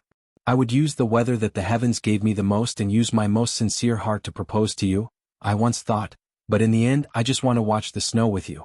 Even if they didn't say a word, they could still hear each other's soft breathing. They walked quietly in the snow for a while. Their remaining wishes were fulfilled. Even if I know that you're thinking of someone else when you're watching the snow with me, I also hope that I can walk in the snow. This is my lifelong dream. But today this dream was finally shattered. Yi Chuchen, under the clan's coercion, finally chose to swear an oath and become husband and wife with Meng Chaoran at the moment of life and death. She took a step back, she would have unlimited life. But she took a step forward instead. If she took this step forward, she would die. But she had no regrets. She had no regrets. But Ling Hanwu had completely fallen into a bottomless abyss at this moment. The person he loved had already become someone else's wife, his good friend's wife. Previously, although he knew that she would become someone else's wife sooner or later, she wasn't. But now her status had changed. Although it was just a title. But a wife was different from a free woman. If Ling Hanwu were to invite someone else's wife to walk in the snow, even he himself would feel that something was wrong. Now, every snowflake in the sky seemed to be a mockery of Ling Hanwu's wish for the past decade or so. Every snowflake shattered his heart. What I've been looking forward to for a long time, when it finally arrives, what it brings to me is despair. This feeling made Ling Hanwu's heart go through ups and downs. A moment ago he felt as if he was standing at the mouth of a volcano, and the next moment his whole body was as cold as ice. Ling Hanwu felt as if his thoughts had exploded. His mind instantly flew into the night sky and exploded into a sky full of stars. The Yi clan had announced their move, but they hadn't. And at this moment, Ling Hanwu made the first move. Chuchen. Although you don't love me, although you can't be my wife, watch me use my life to fight for a happy future for you. Kill them. Kill me first. Ling Hanwu roared at the top of his lungs and suddenly went berserk. Mengin. I didn't let you down. I hope you don't let Chuchen down. Don't let her down. Ling Hanwu's clothes were as white as snow, his sword like silver, his expression confused and crazy. In the snow he exploded. In the mist he danced. In the vast world he killed. At this moment, Ling Hanwu seemed to have gone mad. This unforeseen event caused everyone to be greatly shocked. No one expected Ling Hanwu to suddenly charge out crazily. Including the few supreme martial artists of the Yi clan who had long sensed Ling Hanwu's arrival. The Ling clan and the Yi clan were both big clans and had always been on good terms. This time they had the same goal. Who would have thought that Ling Hanwu would suddenly come out to kill? Ling Hanwu charged into the group of black-robed men like a mad tiger. His arms shook violently. This shake was so strong that it actually caused the white clothes he was wearing to explode. With a bang, thousands of snowflakes blossomed from his sword, carrying with it a boundless and fanatical killing intent. He stabbed out fiercely. The three black-robed men had already stabbed their sword while they were still in shock. Their bodies spun as they fell out, spurting out bright red blood. Ling Hanwu's sword had already pierced into the hearts of the other two men. Another man's throat was slit. Gain? Take Chuchen away. Ling Hanwu shouted crazily. The long sword around him directly transformed into a blood-red circle of light, charging into the encirclement unstoppably. Then he turned around and charged back. "Follow me. Take Chuchen away." Ling Hanwu shouted. A deep sense of despair hit him all of a sudden. The thrill of his beloved pledging her life to the man she loved completely shattered his heart. His beloved was in grave danger, but at this moment, his blood was completely boiling. At this moment, even Ling Hanwu himself didn't know what he was doing. He didn't even know what he was shouting. In such a frenzy, his heart was strangely conscious like ice and snow. He actually felt incomparably calm. The memories of the past flooded his mind so clearly. "Chuchen, when you were 8 years old, I said that I would protect you. I wouldn't let you be bullied. Chuchen, when you were 15 years old, I said that I would take care of you for the rest of your life. Chuchen, when you were 10 years old, I said that I would fulfill your wish. Chuchen, all the way until now, I said that I would give you the happiness you wanted. I will give it to you. Your happiness. Even if I have to pay with my life. You must be happy. You must be happy." His heart was racing as fast as lightning, replaying every little bit of their past together. However, he didn't say anything about all of this. He only waved his sword madly and killed madly. Madly he charged out. "Gain? Take Chuchen away. Take Chuchen away. Take Chuchen away." Ling Hanwu roared at the sky. In the dense snowstorm in the sky, he seemed to have turned into snow, dancing madly with the mournful northern wind. The Yi clan people blocked and dodged in a flurry. They didn't know how to face this obviously crazy young master of the Ling clan. Kill. Not kill? While they were hesitating, Ling Hanwu had already charged out a path. A gloomy voice like the sound of metal clashing said, "Kill him. I will explain to the Ling clan." With this order, the Yi clan experts seemed to have found their backbone. They swarmed forward and blocked the path. Ling Hanwu attacked madly, not defending at all. Madly roaring, anxiously urging, every word was like a violent roar that made one want to vomit blood. When Ling Hanwu charged out, Meng Chaoran and Yi Chuchen were stunned. The two of them didn't expect Ling Hanwu to charge out at this moment. And the moment he did, he was already in a frenzy. "Hanwu!" Meng Chaoran shouted. He, who had always been indifferent to life and death, suddenly became agitated. His eyes reddened and looked as if they were about to burst. So many years of entanglement of gratitude and grudges, so many years of turmoil and love, had become a pair of brothers who took care of each other wholeheartedly. Although Ling Hanwu had never admitted to being brothers with him. But today, at such a critical moment, he came to meet his death resolutely. "Hanwu, this has nothing to do with you." Meng Chaoran roared with all his might and pounced forward madly. He wasn't going to kill, he was going to stop Ling Hanwu from killing. Ling Hanwu had killed someone. He probably wouldn't be able to leave today. He was already dead meat. Why should he implicate his good brother? But his cultivation was much weaker than Ling Hanwu's. He couldn't catch up. Ling Hanwu had already charged in while shouting madly, and then charged out with a thunderous roar. He wanted to kill them. "Kill me first." Tears filled Meng Chaoran's eyes. He suddenly roared, "Yi clan. The one you want is me. Let Hanwu go. This has nothing to do with him." But at this moment, that indifferent voice had already sounded. "Kill him. I will explain things to the Ling clan." Then a powerful palm shadow came crashing down like a thunderbolt. The target, Ling Hanwu. The supreme martial artist had made his move. Ling Hanwu laughed maniacally. His sword moved forward like a bolt of white lightning, piercing into the chest of the person in front of him. But at this moment, that supreme martial artist's palm hit his back fiercely like the god of thunder splitting open the sky. Ling Hanwu trembled all over. Then he froze. He wanted to turn back to take a look, but the moment he did, his body went limp. The palm of a third-grade supreme martial artist had completely shattered his spine and pulverized all his internal organs. This palm had shattered all of Ling Hanwu's vitality. Chapter 1085. No one knew what kind of strength was supporting the two of them, but the two of them actually made it to Ling Hanwu's side. Faced with the forest of swords and sabers, Yi Chuchen stepped forward and welcomed them. "Don't disturb us, let us talk to him."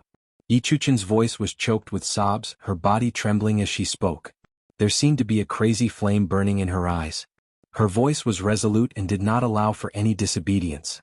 But there was a strange kind of indifference in it. A kind of indifference that made one's heart as dead as ashes. Yi's gloomy voice said indifferently, "Let them pass." He added softly, "On account of Ling Fengyun, I'll let the two of you talk for the last time." But before he could say that, Meng Chaoran had already rushed over and hugged Ling Hanwu without a care.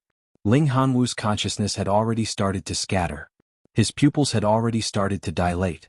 A blow from a third-grade supreme martial artist was far from what a seventh-grade martial saint like him could withstand. But the moment he saw Meng Qiaoran, his eyes suddenly focused as if miraculously. There was anxiety in his eyes as he roared, "Why do you care about me? Why aren't you leaving?" He was roaring, but his voice was pitifully soft. "I'll send you off first." Meng Qiaoran took a deep breath and exhaled gently, afraid that he would disturb his brother or use too much force and take away his brother's last chance of survival. "I'll send you off. Hanwu, today we're leaving together." Ling Hanwu wanted to turn his head anxiously, but he couldn't. He could only move his eyes slowly and scold angrily, "You scoundrel, stupid bird! Chuchen. Where's Chuchen? If we're all dead, what will happen to her? What will happen to her?" "I'll go with you." Yi Chuchen walked over lightly and squatted down. She said gently, "Brother Hanwu, let's go together. The road to the netherworld is long, you'll be lonely and scared if you travel alone." "No, I'm not scared." Ling Hanwu didn't know where the strength came from, but he actually straightened his neck anxiously. "Don't. You have to be happy. If you die, I won't die in peace." Suddenly he stared at the snowy night sky and roared, "Despicable heavens! I won't die in peace." Yi Chuchen's tears trickled down and landed on Ling Hanwu's face. Ling Hanwu's gaze became unfocused. He murmured, his heart aching, "I'm most afraid of you crying. I'm most afraid of you crying. Because I was afraid that you would cry, I backed out. Because I was afraid that you would cry, I fulfilled your wish. Because I was afraid that you would cry, I covered for my love rival to escape. Because I was afraid that you would cry, I secretly brought my love rival to meet you. Because I was afraid that you would cry, I gave up everything for you. Because I was afraid that you would cry, I lived a lonely life. Because I was afraid that you would cry, I gave up my life, but you still cried. Chuchen, don't cry." Ling Hanwu's eyes were unfocused as he murmured, "Big brother Hanwu will give you what you want. Don't kill yourself." Yi Chuchen's tears fell like rain. Meng Qiaoran held Ling Hanwu's hand tightly. Tears streamed down his face as he desperately channeled his internal energy into Ling Hanwu's body. However, he slowly sensed that Ling Hanwu's body had already started to reject the vital energy. His life force was about to disappear. Ling Hanwu frowned in pain. "It hurts so much." The strong wind blew snowflakes onto his face. The bone-piercing coldness cleared Ling Hanwu's mind for a moment. He looked at the snowflakes in the sky in a daze. A hint of gentleness appeared in his eyes as he murmured, "I really want to see the snow with you." In the last moments of his life, his last obsession was actually this shattered dream. Yi Chuchen held Ling Hanwu's hand tightly. Tears fell like rain as she said, "Big brother Hanwu, I'll accompany you to see the snow. I'll accompany you to see the snow right now." However, Ling Hanwu could no longer hear what she was saying clearly. His right hand suddenly grabbed Meng Qiaoran's hand with all his might. With his last bit of strength he said, "Take her, to alive, on." He suddenly panted heavily but only exhaled and not inhaled. His eyes were wide open. "Gaming. You owe me. You must avenge me with your own hands. You must." His body shook. His eyes were wide open as he lost all signs of life. His hand slipped from Meng Qiaoran's hand and fell onto the snowy ground. He touched the cold snowflakes. His expression was pained. It was as if his hand had touched a broken dream. "You must avenge me with your own hands." Meng Qiaoran closed his eyes in agony. "Hanwu, you're still so thoughtful even when you're on the brink of death. You know, with my insignificant cultivation, how can I avenge you with my own hands? I'll need at least several thousand years of cultivation. That way I'll be able to live for several thousand years. Several thousand years to take care of Chuchen. That's what you think, right? You're dead and you've even set a goal for me to live on with. But the current situation..." Ling Hanwu's body gradually cooled down, but a figure seemed to have appeared before Meng Qiaoran's eyes. Back then, the tall and handsome second Duke Ling Hanwu, who was dressed in snow-white robes and danced in the wind, had smiled and said, "Take care." When he sent him off from the upper three heavens, he had said, "Take care. Big brother Hanwu." Yi Chuchen shouted. Suddenly she spat out a mouthful of blood. Meng Qiaoran squatted in a daze. At this moment, his thoughts suddenly became very far away. Back then they laughed and laughed together, they were young and frivolous together. They fell in love with Yi Chuchen together. Then everything changed. He was the one who saved his life. He was the one who covered his escape. He was the one who took care of him and helped him escape from the upper three heavens. He was the one who secretly allowed him to reunite with Chuchu, while he himself was quietly hiding at the side, his heart broken. Back then, when he escaped from the upper three heavens, he said to him, "Hanwu, I'm afraid I won't be able to come back after I leave this time. You have to take good care of Chuchu." At that time he was furious. Bullshit. If Chuchen's heart is with me, I'll marry her even without you saying it. If her heart isn't with me, what's the use of marrying her? Do you want me to become someone worse than a pig or a dog? Mengyin, if you're a man, then become strong and come and take Chuchen away. I already hate you to death, but don't ever make me look down on you again. I'll say the ugly words first. After you leave, if Chuchen can be moved by me and change her mind and fall in love with me, don't blame me for snatching her away. But if her heart doesn't change, then we'll wait for you to come back. Take her away. If you don't look for me when you come back and lose your life in vain, I'll hate you for life. I'll dig up your grave. I'll grind your bones to dust. I've never been brothers with you, Mengyin. We're rivals in love. We can't live under the same sky. I hate you. I can't wait to tear you into pieces. But I'll still help you. Meng Chaoran's face was contorted. Tears flowed down his cheeks and into his mouth. He remembered going back to the upper three heavens and drinking with Ling Hanwu. Ling Hanwu smiled bitterly as he drank. At that time he sighed and said, "It's said that a woman's heart changes easily, but once a woman's heart has given, it really won't change for the rest of her life. A woman who has a change of heart is because her love isn't deep enough." Every time they were together, every time they drank, Ling Hanwu would say, "I really want to kill you. I really want to torture you to death. I really want to tear you into pieces. You should die in the lower three heavens. Why don't you die in the lower three heavens? Why don't you die?" But he still helped me every time. He even said, "If Chuchen really had a change of heart and betrayed me, then she wouldn't be cute anymore. But even if she wasn't cute, I still dreamed of having her. As long as Chuchen was willing to be with me, I was willing to use my whole life to get her back and transfer her feelings for you to me. But she wasn't willing. You didn't let me down, I let you and Chuchen down. Without me your clan wouldn't have been annihilated." But after saying that, he went on to explain himself. "Actually, neither of us let the other down, it's just fate playing tricks on us. Chuchen didn't love the wrong person, it's the Yi clan that was a bastard. It's me who fell in love with someone I shouldn't have and couldn't extricate myself. But being unable to extricate oneself is also a form of happiness. I know that although you can't see Chuchen, every time you think of her, your heart is filled with motivation and happiness. But do you know me? Every time I think of Chuchen, my heart aches and I feel like stabbing myself with a sword." That time, Ling Hanwu smiled bitterly as he drank. "My name isn't good. Ling Hanwu, born in the extreme north. I had dancing alone in the cold snow. A lifetime of struggle, a lifetime of suffering, a lifetime of loneliness. Ling Hanwu, singing in the early morning of the night, who pitted my heart already like dirt." This poem was Ling Hanwu making fun of himself. That day he was drunk. He scolded himself when he was drunk. Happy little. He always said that about me. With strong undisguised jealousy and hatred. I didn't know at that time that my family was destroyed and I was alone, running away like a dog. How was I happy? But I finally understood that compared to you, in a certain aspect I was much happier than you, because I had dreams you didn't. You loved your whole life, you suffered your whole life, you were in despair your whole life. You struggled your whole life. If there's a next life, I'm willing to do this for you. You're worth it." Meng Chaoran stood up slowly and unbuttoned his clothes. He slowly took them off and laid them on the ground. Then he carefully lifted Ling Hanwu's body and placed him on his long robe. Then he carefully fastened the buttons and covered Ling Hanwu's battered chest and back. Then he reached out and touched Ling Hanwu's wide-open eyelids. He murmured, "Brother? Rest in peace, I'll come right away. What I owe you in this life, I'll pay you back in the next life." But when his hand touched Ling Hanwu's eyelids, Ling Hanwu's eyes opened again. This happened 3 times. He glared at him angrily. This pair of lifeless eyes actually glared at him so angrily. Meng Chaoran's heart shook violently. He was in a daze for a good while before he finally murmured, "You still want us to live, right? Is that so?" He said sadly, "Then Hanwu, don't worry. Chuan, I'll do everything I can to live on with Chuchu. I'll live on well, cultivate hard and take revenge for you personally, okay? Are you at ease now?" His hand touched Ling Hanwu's eyes again. This time, miraculously, Ling Hanwu's eyes quietly closed. His stiff cheeks also seemed to have calmed down a lot. "Do you trust me so much?" At this moment, Meng Chaoran suddenly felt as if his heart was being cut by a knife. Chapter 1086. Yi Chuchen's body was on the verge of collapsing.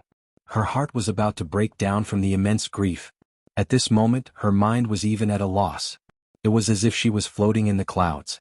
From now on, there would be no more Ling Hanwu in this world. Ling Hanwu's sword was still stuck straight in the snow. It was covered in blood and still shone with a cold light. Meng Qiaoran slowly stood up. His gaze focused. He took a step forward and pulled out Ling Hanwu's sword. Holding it in his hand, it was as if the sword still had Ling Hanwu's warmth. Suddenly he let out a long and shrill cry. Tears rolled down his cheeks. "Hanwu, brother. You and I will fight side by side." The wind in the sky became even more shrill and the snowflakes even denser. In Meng Qiaoran's hand, Ling Hanwu's sword shone brightly in the wind and snow. Just like how Ling Hanwu had shouted earlier, "You want to kill them? Kill me first. Take him down." Yidi's gloomy voice was filled with fatigue. The people of the Yi clan swarmed forward. Meng Qiaoran let out a long cry. With one arm around Yi Chuchen, he charged out with his sword like the wind. So what if the Yi clan had many experts? Couldn't charge out? So what? Nothing. Meng Qiaoran's dashing figure was now filled with determination and ferocity. This kind of battle, this kind of charge, this kind of desperation, he actually looked 70% to 80% like Ling Hanwu. His sword was like the wind and he actually charged out several feet. An angry voice said, "Bastard. Facing an unfilial daughter who has already betrayed the clan, you're actually so restrained. If you don't take him down, all of your heads will be presented." This order was like a talisman that hastened his death. Instantly, the pressure around Meng Qiaoran increased greatly. Sabers and swords fell like rain at the same time. Meng Qiaoran's face revealed a carefree expression as he murmured, "I want to live, but others won't let me. If I can't live, Hanwu, you can't blame me. If you want to blame me, I'll kowtow to you and apologize on the way to the netherworld. But I can't become a burden to Yang." The sabers and swords fell. The sound of palm wind breaking through the air rang out.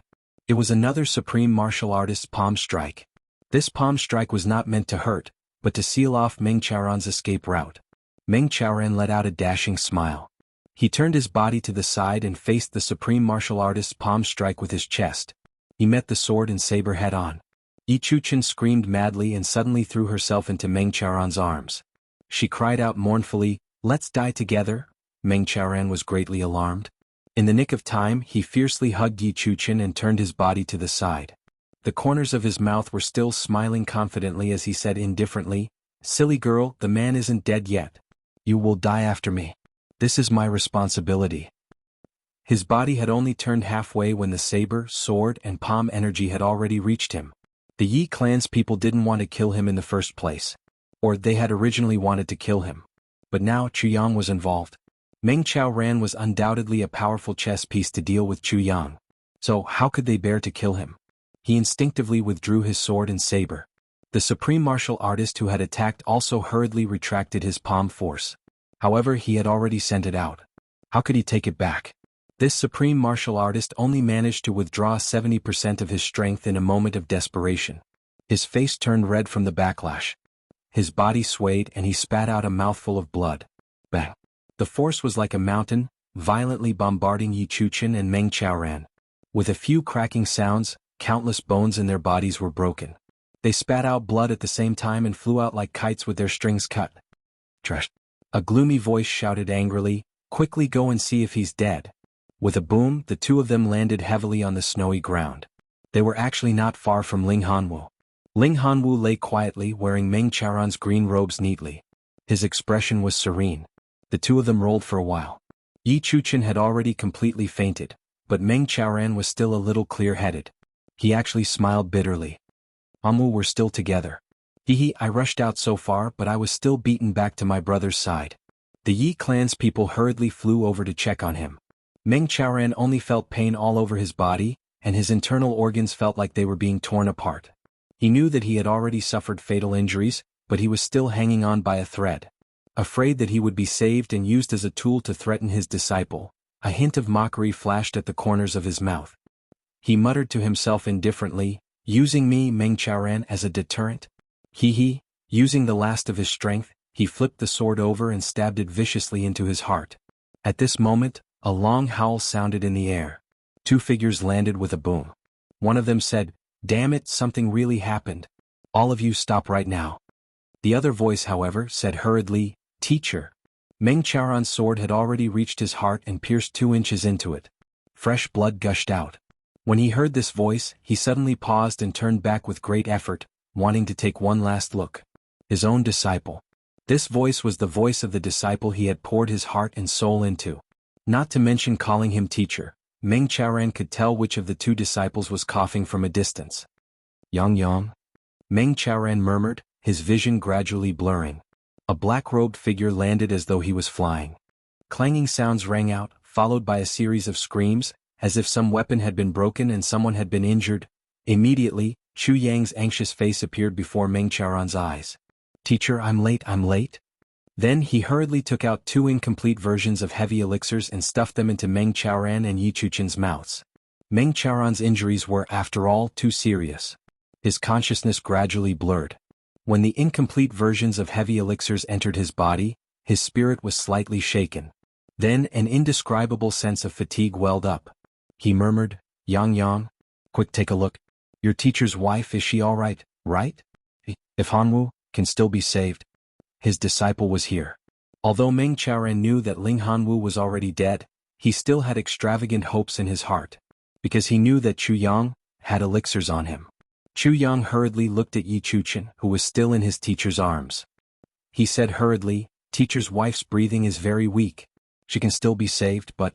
Ling Hanwu, 2 drops of tears rolled down from the corners of Meng Chaoran's eyes.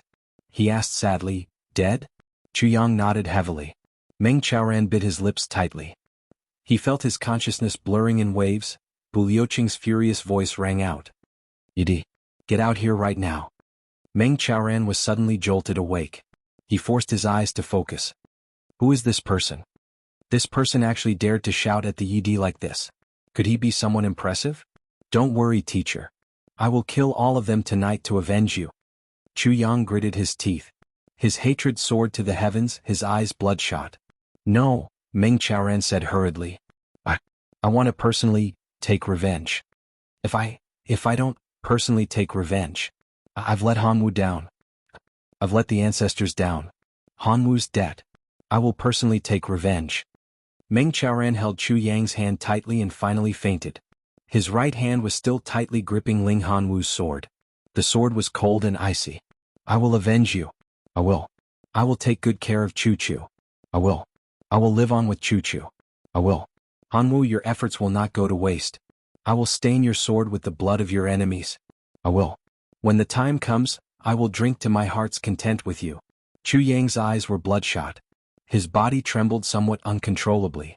Murderous intent rose all over him. There had never been a moment when he wanted so badly to wipe out the big clans. Ever since he came to the upper 3 heavens, Chu Yang knew his mission.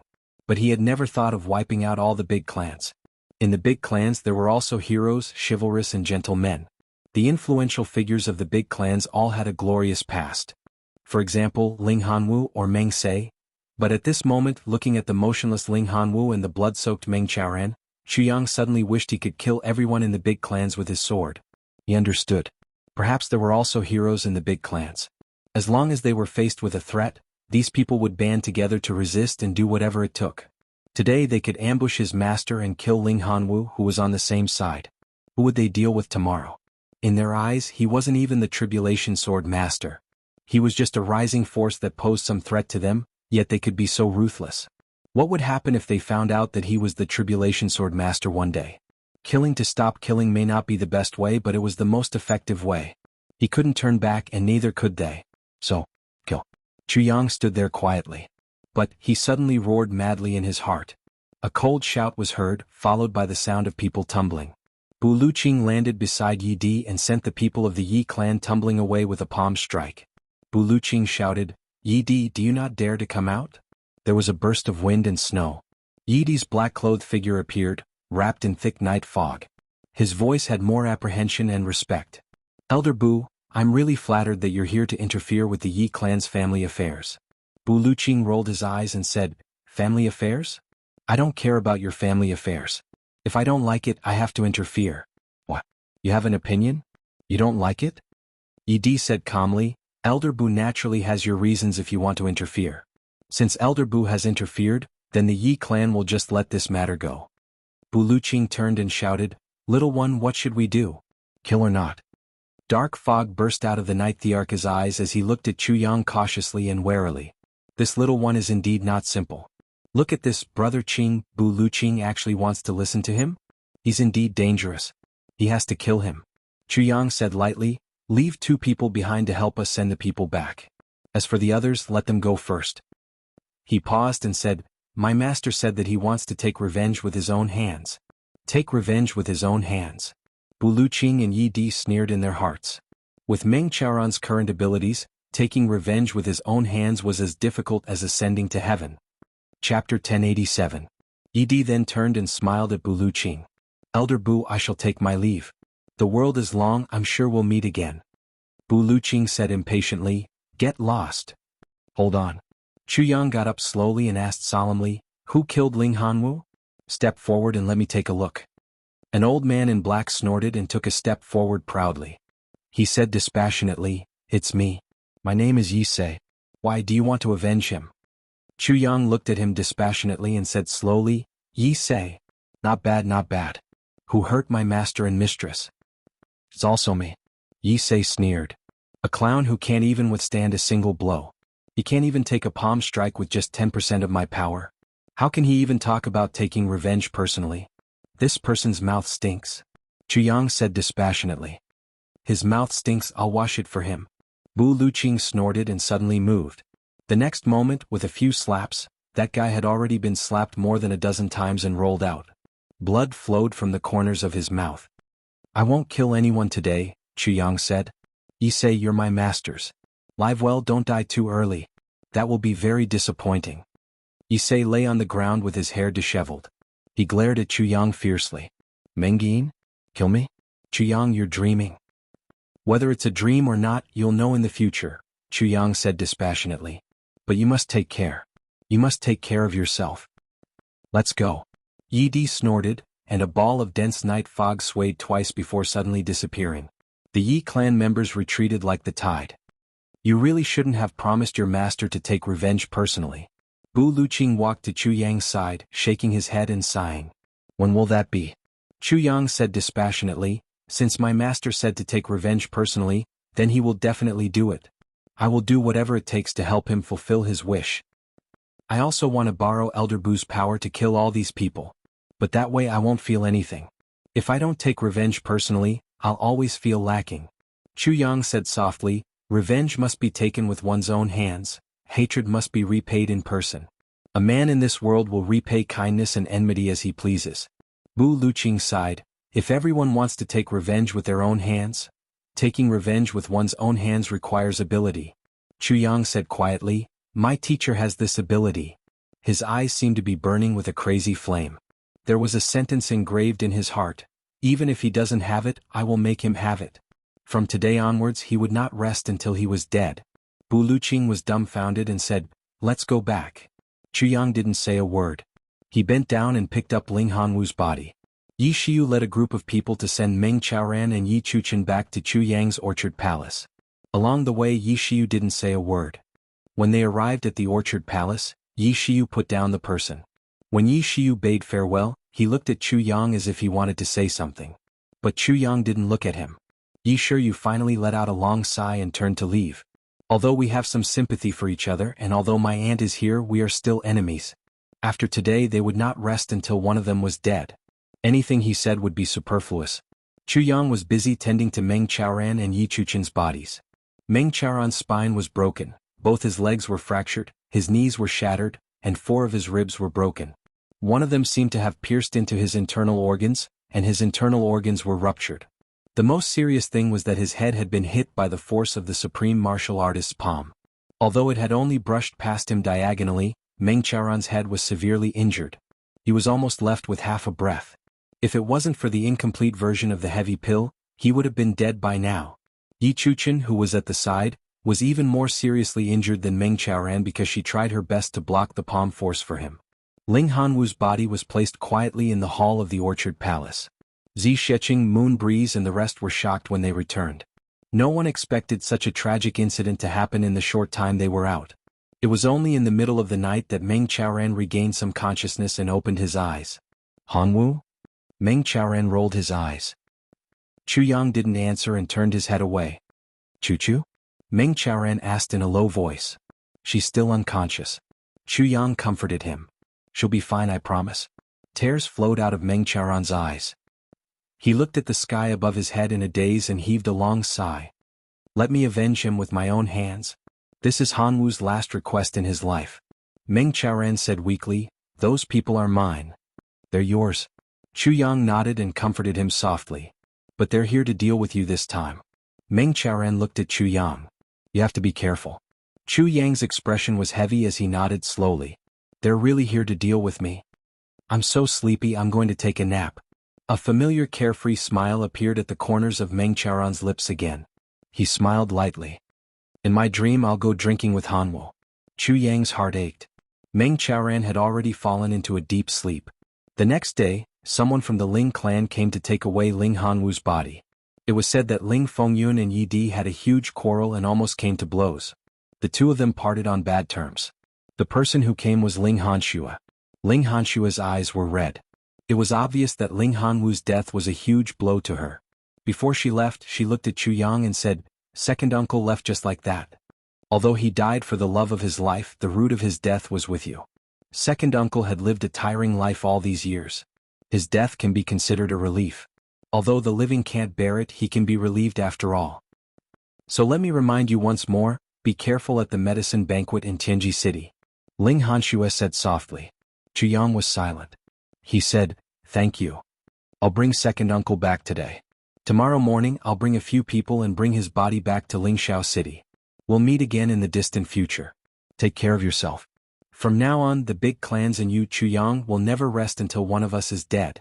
If we meet on the battlefield in the future and you can kill me, don't show mercy. After Ling Hanshua finished speaking, she led her people out. When she reached the door, she suddenly stopped and said, Second uncle's sword is called Solo Dance in the Cold Sky. Second uncle said that Ling Shui's solo dance in the cold sky was destined to be lonely for the rest of his life. She paused for a moment and said, Tell your teacher to cherish this sword. Ling Hanshua left. She brought Ling Hanwu's body with her. Meng Chaoran was a little reluctant, but Ling Hanwu was after all a member of the Ling clan.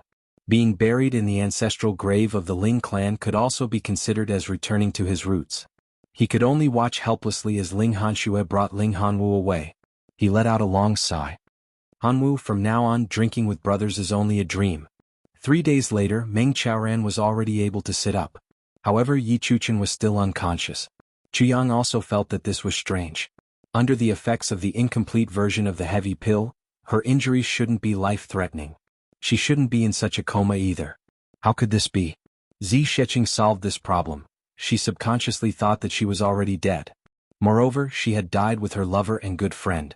This kind of death was something that Yi Chuchen was willing to accept. She could feel that she had died in bliss.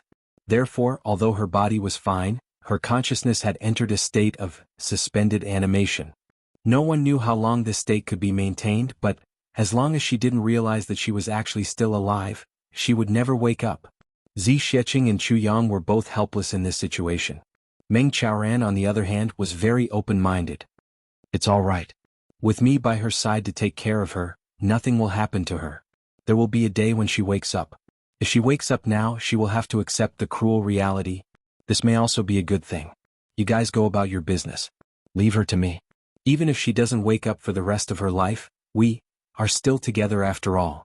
Meng Chaoran looked at Yi Chuchen lying quietly beside him, his eyes full of tenderness. Zi Sheqing and Chu Yang were silent. Both Zi Sheqing and Chu Yang didn't understand this relationship very well, because it was too complicated. The two of them were childhood sweethearts. Yi Chuchen's clan annihilated Meng Chaoran's clan. The two of them fell in love with each other. Ling Hanwu waited with infatuation. When Yi Chuchen was on the verge of death, she let go of all her scruples and married Meng Chaoran. Ling Hanwu died. Yi Chuchen fell into a coma. Meng Chaoran mourned the dead and took care of the injured. Firstly, it was for revenge, and secondly, it was for deep love. Did Yi Chuchen have a knot in her heart after she woke up? What was Meng Chaoran thinking now? Even with Chu Yang's exquisite mind, he couldn't fathom all of this. It was complicated, like silk that had been stirred up. There were thousands of threats. On the 5th day, Meng Chaoran was already able to get up and move around. He took care of Yi Chuchen 3 meals a day. As for the rest of the time, he began to cultivate and recuperate. What was surprising was that although he had the support of Chu Yang's countless elixirs, Meng Chaoran's cultivation progress still made Zi Sheqing feel deeply shocked. It wasn't just because Meng Chaoran was rushing up step by step. If that was all, it wouldn't be much. The key was that when Meng Chaoran took care of Yi Chuchen, he took care of her. When he cultivated, he cultivated. When he took care of Yi Chuchen, it seemed like there was only Yi Chuchen left in his world. But when he cultivated, there was only cultivation in the whole world. His mind was completely focused, without any distractions. Once he cultivated, it was the deepest level of spiritual cultivation. He definitely didn't pay any attention to other aspects. There were only 4 things in a day: taking care of Yi Chuchen, cultivating, eating, and taking an hour out of every night to drink alone with Ling Hanwu's cup, as if they were brothers drinking together. One was in the world of the living, the other was in the netherworld. After drinking a cup, he would pour a cup of wine from the cup opposite him onto the ground. Meng Chaoran actually drank until his spirit soared and he was in high spirits. Sometimes he would slap his thigh and laugh heartily as he drank, and sometimes he would drink sadly and silently shed tears. As usual, he was cool and unrestrained, and as usual he was indifferent. Just like good friends meeting in real life, drinking and talking and pouring out their hearts. Confiding in each other, they talked about everything. Just like how Chu Yang didn't expect that Meng Chaoran's habit of drinking with the illusory Ling Hanwu every night would actually continue for his entire life.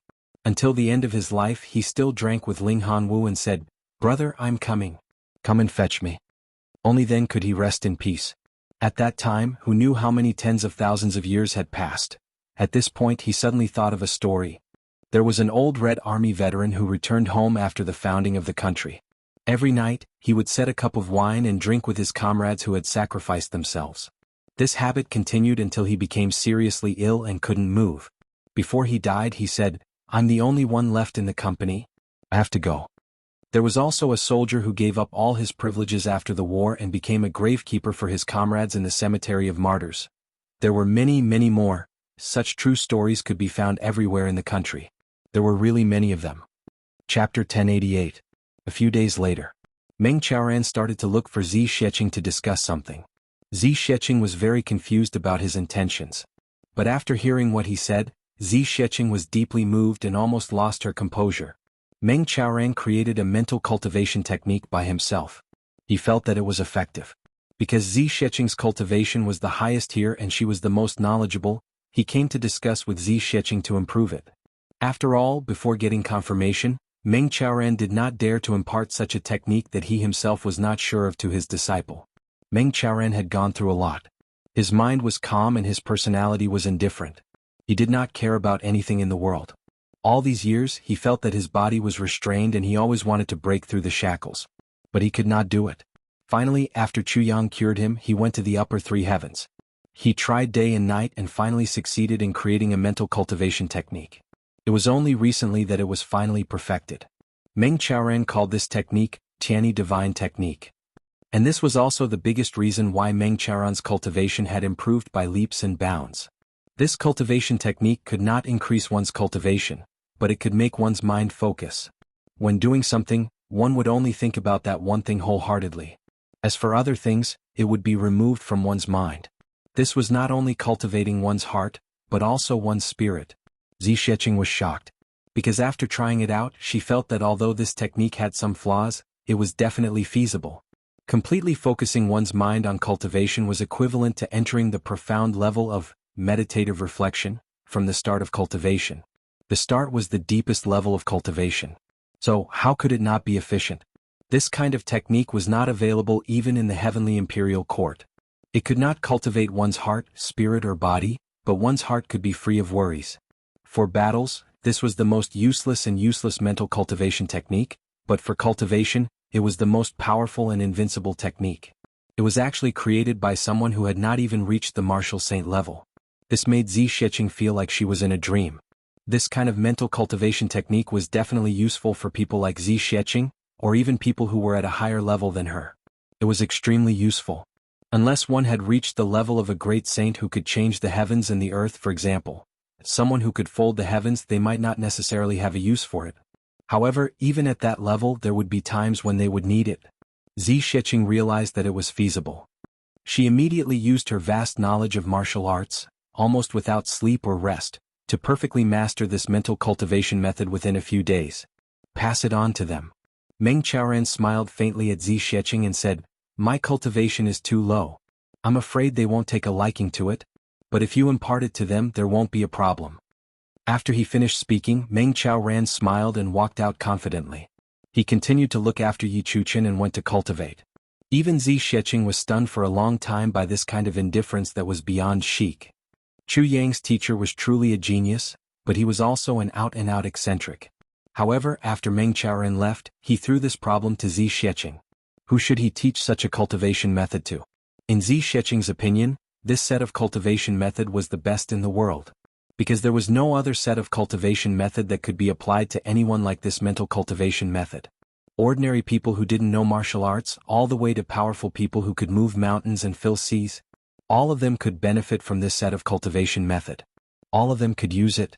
It could be applied to good people and bad people. If such a cultivation method were to be circulated outside and fall into the hands of some evil people, it could be said that there would be endless trouble. When villains and evil people obtained such a cultivation method, the higher their cultivation, the greater the trouble they would cause. For the first time in her life, Zi Xueqing was so worried that she couldn't eat. At night, she called Chu Yang over and asked him this question. Minister Chu was also stunned. He didn't expect his teacher to have such an earth-shattering ability. For a moment, Chu Yang couldn't help but feel proud. However, Chu Yang couldn't do anything about Zi Xueqing's worries. People like him definitely had to learn it. As long as this set of cultivation method was created, it would definitely be circulated. As for who it would eventually be circulated to, only God knew. Let's not care so much. Let's practice first. Chu Yang said in the end, let's benefit first and circulate it among the few of us. For the time being, there's no need to worry about it being leaked. As for the circulation, it'll be a long time later. When that time comes, we still don't know where we are. Who can care about what happens in the future? Just like men now, it's good enough that we can get married and hug our wives to sleep every night. Do you want to care about your grandson who will be a bachelor 100,000 years later? Do whatever you want. You're really a woman. There's no cure for you. Get out. Zi Xueqing roared. Minister Chu came up with a brilliant idea, but the result was that he was kicked out by Zi Xueqing. He crashed through the door and fell into the snow looking very pathetic. Mo Jianghu was practicing in the courtyard. When she saw Chu Yang fall out, her heart ached. She climbed up and came to help him. She complained, "Brother Chu Yang, you're being a hooligan to Sister Zi again? Sai, even if you want to be a hooligan to her, you should have some confidence before doing so. You're not as strong as her now, you're just asking for a beating." Chu Yang banged his head on the ground. Look at what this little girl is saying. Am I that kind of person? Immediately, Zi Xueqing gathered Bu Luqing, Feng and Yu Wu Chanshan, Dong Wushang, Mo Lei, Rui Badong, Mo Qingwu, Chu Lur and Chu Yang, and seriously imparted this technique to them. And there was a strict requirement. It wasn't that the technique was forbidden to be spread to outsiders, but, if they wanted to impart it, they must be of good character and keep it strictly a secret. This secret should be kept to the greatest extent for as long as possible. As for the future, it was still Chu Yang's way of saying, when the time comes that I can't control them anymore, do whatever you want. When they're not here anymore, what's there to control? Bu Luqing and the Feng and Yu trio had high cultivations and were most worried about this problem. Getting this technique was like getting a treasure. This mental cultivation technique could completely avoid inner demons. Avoid inner demons. For people at the level of Bu Luqing and the Feng and Yu couple, such a technique was even better than taking an elixir that could allow them to ascend immediately. An absolute treasure. Dong Wushang and the rest were also very excited. Zi Xueqing originally didn't want to take credit for herself, but Meng Qiaoran was determined not to admit that this technique was created by himself. Zi Xueqing could only accept everyone's gratitude with a slightly red face. She felt that this was the most embarrassing thing she had ever done in her life. With this technique, when everyone practiced, they realized that the efficiency of their practice was 3 times higher than usual. Even Mo Qingwu, Wu Chanshan, Chu Lur, Feng Yuro, Mo Lei, and the rest of the women were more than 3 times faster than usual. From this point, it could be seen that women usually let their imaginations run wild twice or even more than men. Scary women. The heavy snow lasted for a whole half a month. The snow on the flat ground was very deep, reaching up to the knees. In many places in Tianji City, there were actually snow disasters, and things like houses collapsing due to heavy snow actually happened frequently. According to Bu Luqing, Such heavy snow was the first time in tens of thousands of years that something like this had happened in Tianji City, which was located at the southern end of the region. It was really a strange thing. However, as the heavy snow continued to fall, the air in Tianji City became fresher and fresher. Following that, the spiritual energy of heaven and earth became denser. This made all the martial artists in Tianji City extremely happy. This day, Zi Sheqing was watching Chu Yang and the rest practice. Suddenly she felt something and spread out her divine cognition. She muttered, "The Dharma Supreme is back." Chu Yang was startled. He asked, "He came back alone?" Zi Sheqing said, "Yes, he came back alone." Came back alone? Chu Yang couldn't understand. He had originally thought that the Dharma Supreme went out this time to get reinforcements. For example, that legendary Wu Jueqing, however he came back alone. That was somewhat inconceivable. Could it be that the Dharma Supreme didn't find any reinforcements? During this period of time, many people of unknown origins entered Tianji City again. Chu Yang speculated that these people should be the secret forces of the big clans. They were also the main forces behind the conspiracy that the Dharma Supreme and the big clans were preparing. He paid close attention to these people. However, once these people entered Tianji City, they disappeared without a trace, like water droplets entering the sea. Even divine cognition couldn't detect them. The more he couldn't detect them, the more Chu Yang felt that there was danger. Now that he heard that the Dharma Supreme came back alone, Chu Yang felt even more strange. Of course, what Chu Yang and Zi Sheqing didn't expect was that in the direction of the north gate of Tianji City, there was a person riding a fast horse. Just like an ordinary martial artist, he had retracted all his aura and galloped into Tianji City. Then he disappeared. These few days, Bu Liuqing's reaction was also very strange. Other than being absolutely quiet when he was practicing that kind of mental cultivation technique, once he was done, his personality would become inexplicably irritable. Bu Liuqing himself was also somewhat puzzled by such a change. Logically speaking, with his cultivation he should be able to control his own emotions. Such a situation shouldn't happen. However, how could this abnormality be explained? Even his disciple, Jianghu, who he usually couldn't bear to speak with a heavy accent, was reprimanded a few times. Looking at his disciple's teary eyes, Bu Liuqing felt that he couldn't understand himself anymore. Could it be that something happened to old Ning? Bu Liuqing muttered to himself. Then he laughed involuntarily. How could something happen to old Ning's cultivation? Even if something happened to everyone in the world, nothing would happen to old Ning. However, his mood continued to become irritable. This mood lasted for almost a month before it slowly disappeared. Bu Liuqing didn't mind it either. Because the finals of the medicine banquet were about to arrive. A month had already passed. The finals of the medicine banquet was tomorrow. This finals would decide the ownership of the heaven-nourishing jade and the important matter of Zunbu Tian. It would decide the future of heaven. Chu Yang was ready to go.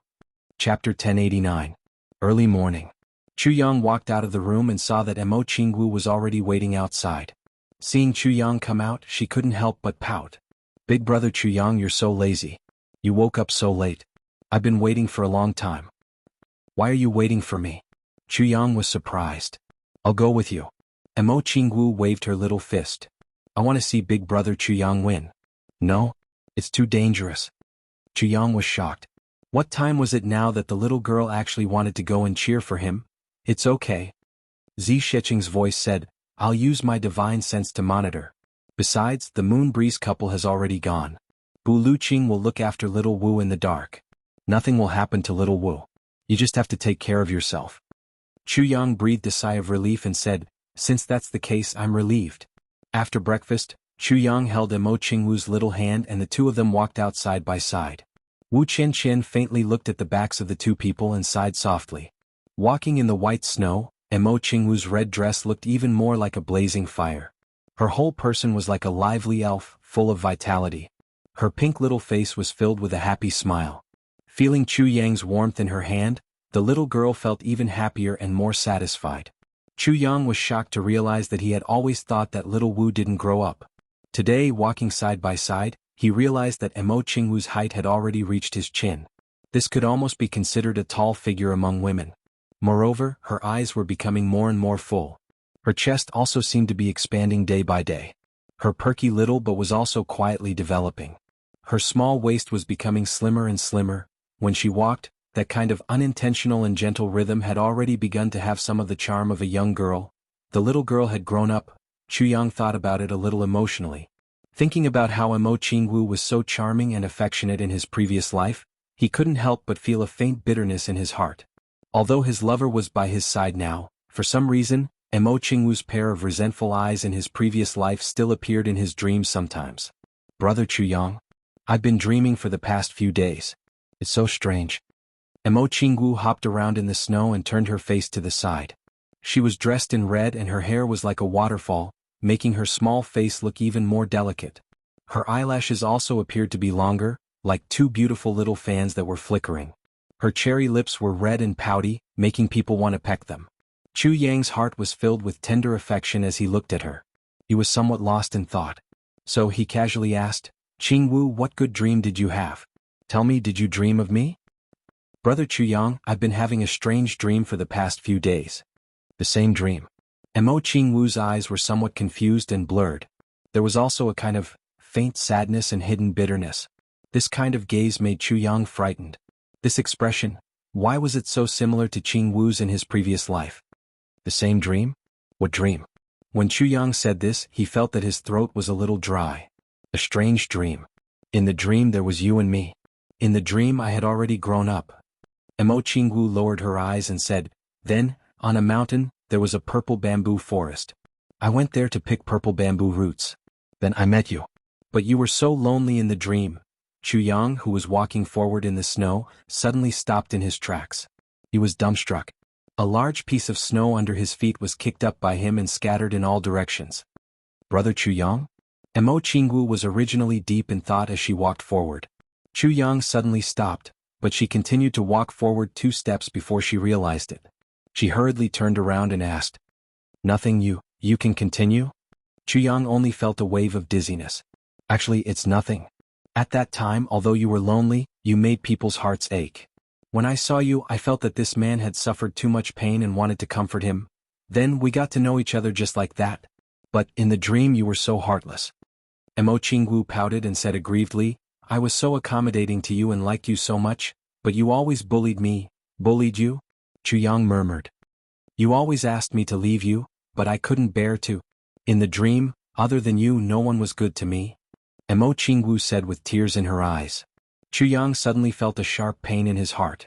"We met 3 times in the purple bamboo forest and then, it was always you." Mo Qingwu suddenly blushed as she said this. She was a little shy and didn't continue. What about me?" Chu Yang asked in confusion. It was always you who was bad." Mo Qingwu pouted, blushing. She lowered her eyes and looked down embarrassed. Chu Yang scratched his head. "Anyway, every time you saw me you took off my clothes. You're not allowed to ask." Mo Qingwu stomped her feet and said coquettishly with a red face. Chu Yang was dumbfounded. "Then, what do you mean by then?" Mo Qingwu said angrily, "Every time I dream of this I wake up. So embarrassing, such a strange dream, big bad guy." Chu Yang heaved a sigh of relief and asked seriously, "You have such dreams every night?" "Not really, it's just that since the beginning of the first half of the year, sometimes I would dream of it and sometimes I wouldn't dream of it. Until recently when I came here and met you, such dreams suddenly increased." Mo Qingwu lowered her eyes. Her eyelashes flickered a couple of times. Finally, she quietly raised her eyelashes and stole a glance at Chu Yang. Then she hurriedly lowered her eyelashes and said softly, "Big brother Chu Yang, I think I am." "You are what?" Chu Yang asked. I think I like you too much. That's why I have such dreams every night." Mo Qingwu raised her head. She bit her lips and squinted her eyes.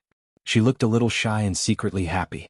Then she said in a soft voice, "Elder brother Chu Yang, I'm not afraid of you being bad, but can I ask you to be a little gentler to me in my dreams?" Chu Yang only felt that his entire mouth and throat had become dry. Even his voice was hoarse. He coughed twice and said with some bitterness and pain, "Qingwu, you're so silly. That's a dream, and it's your dream. How can I make the decision?" Mo Qingwu's eyes suddenly focused. Yes, that's the tone. In the dream you never call me Little Wu, you always call me Qingwu. Just like how you called me just now, it's the exact same voice." Chu Yang took a deep breath and looked at Mo Qingwu in a daze. He suddenly felt like his heart was being twisted. "Big brother Chu Yang?" Mo Qingwu raised her head and looked at him with some sadness. Will you be very bad to me in the future, just like in the dream? I won't. Chu Yang stretched out his arms and pulled this petite figure into his arms. He hugged her tightly and murmured, I won't. Emo Qingwu curled up in his arms and smiled contentedly. She said softly, Big brother Chu Yang, I like you so much, so much. She suddenly raised her head and looked into Chu Yang's eyes. She stared blankly for a while. Then she stood on her tiptoes and moved her petal-like red lips closer. She touched Chu Yang's lips lightly and stopped for a moment. But before Chu Yang could react, she immediately lowered her head and buried it deep in Chu Yang's arms. She closed her eyes and pressed her body tightly against him. She murmured as if she was sleep-talking, Big brother Chu Yang, don't bully me. Little Wu likes you so much that I'm about to die. Chu Yang was still recalling the soft touch on his lips. At this moment, there was actually a kind of space-time confusion where the past and present life suddenly overlapped.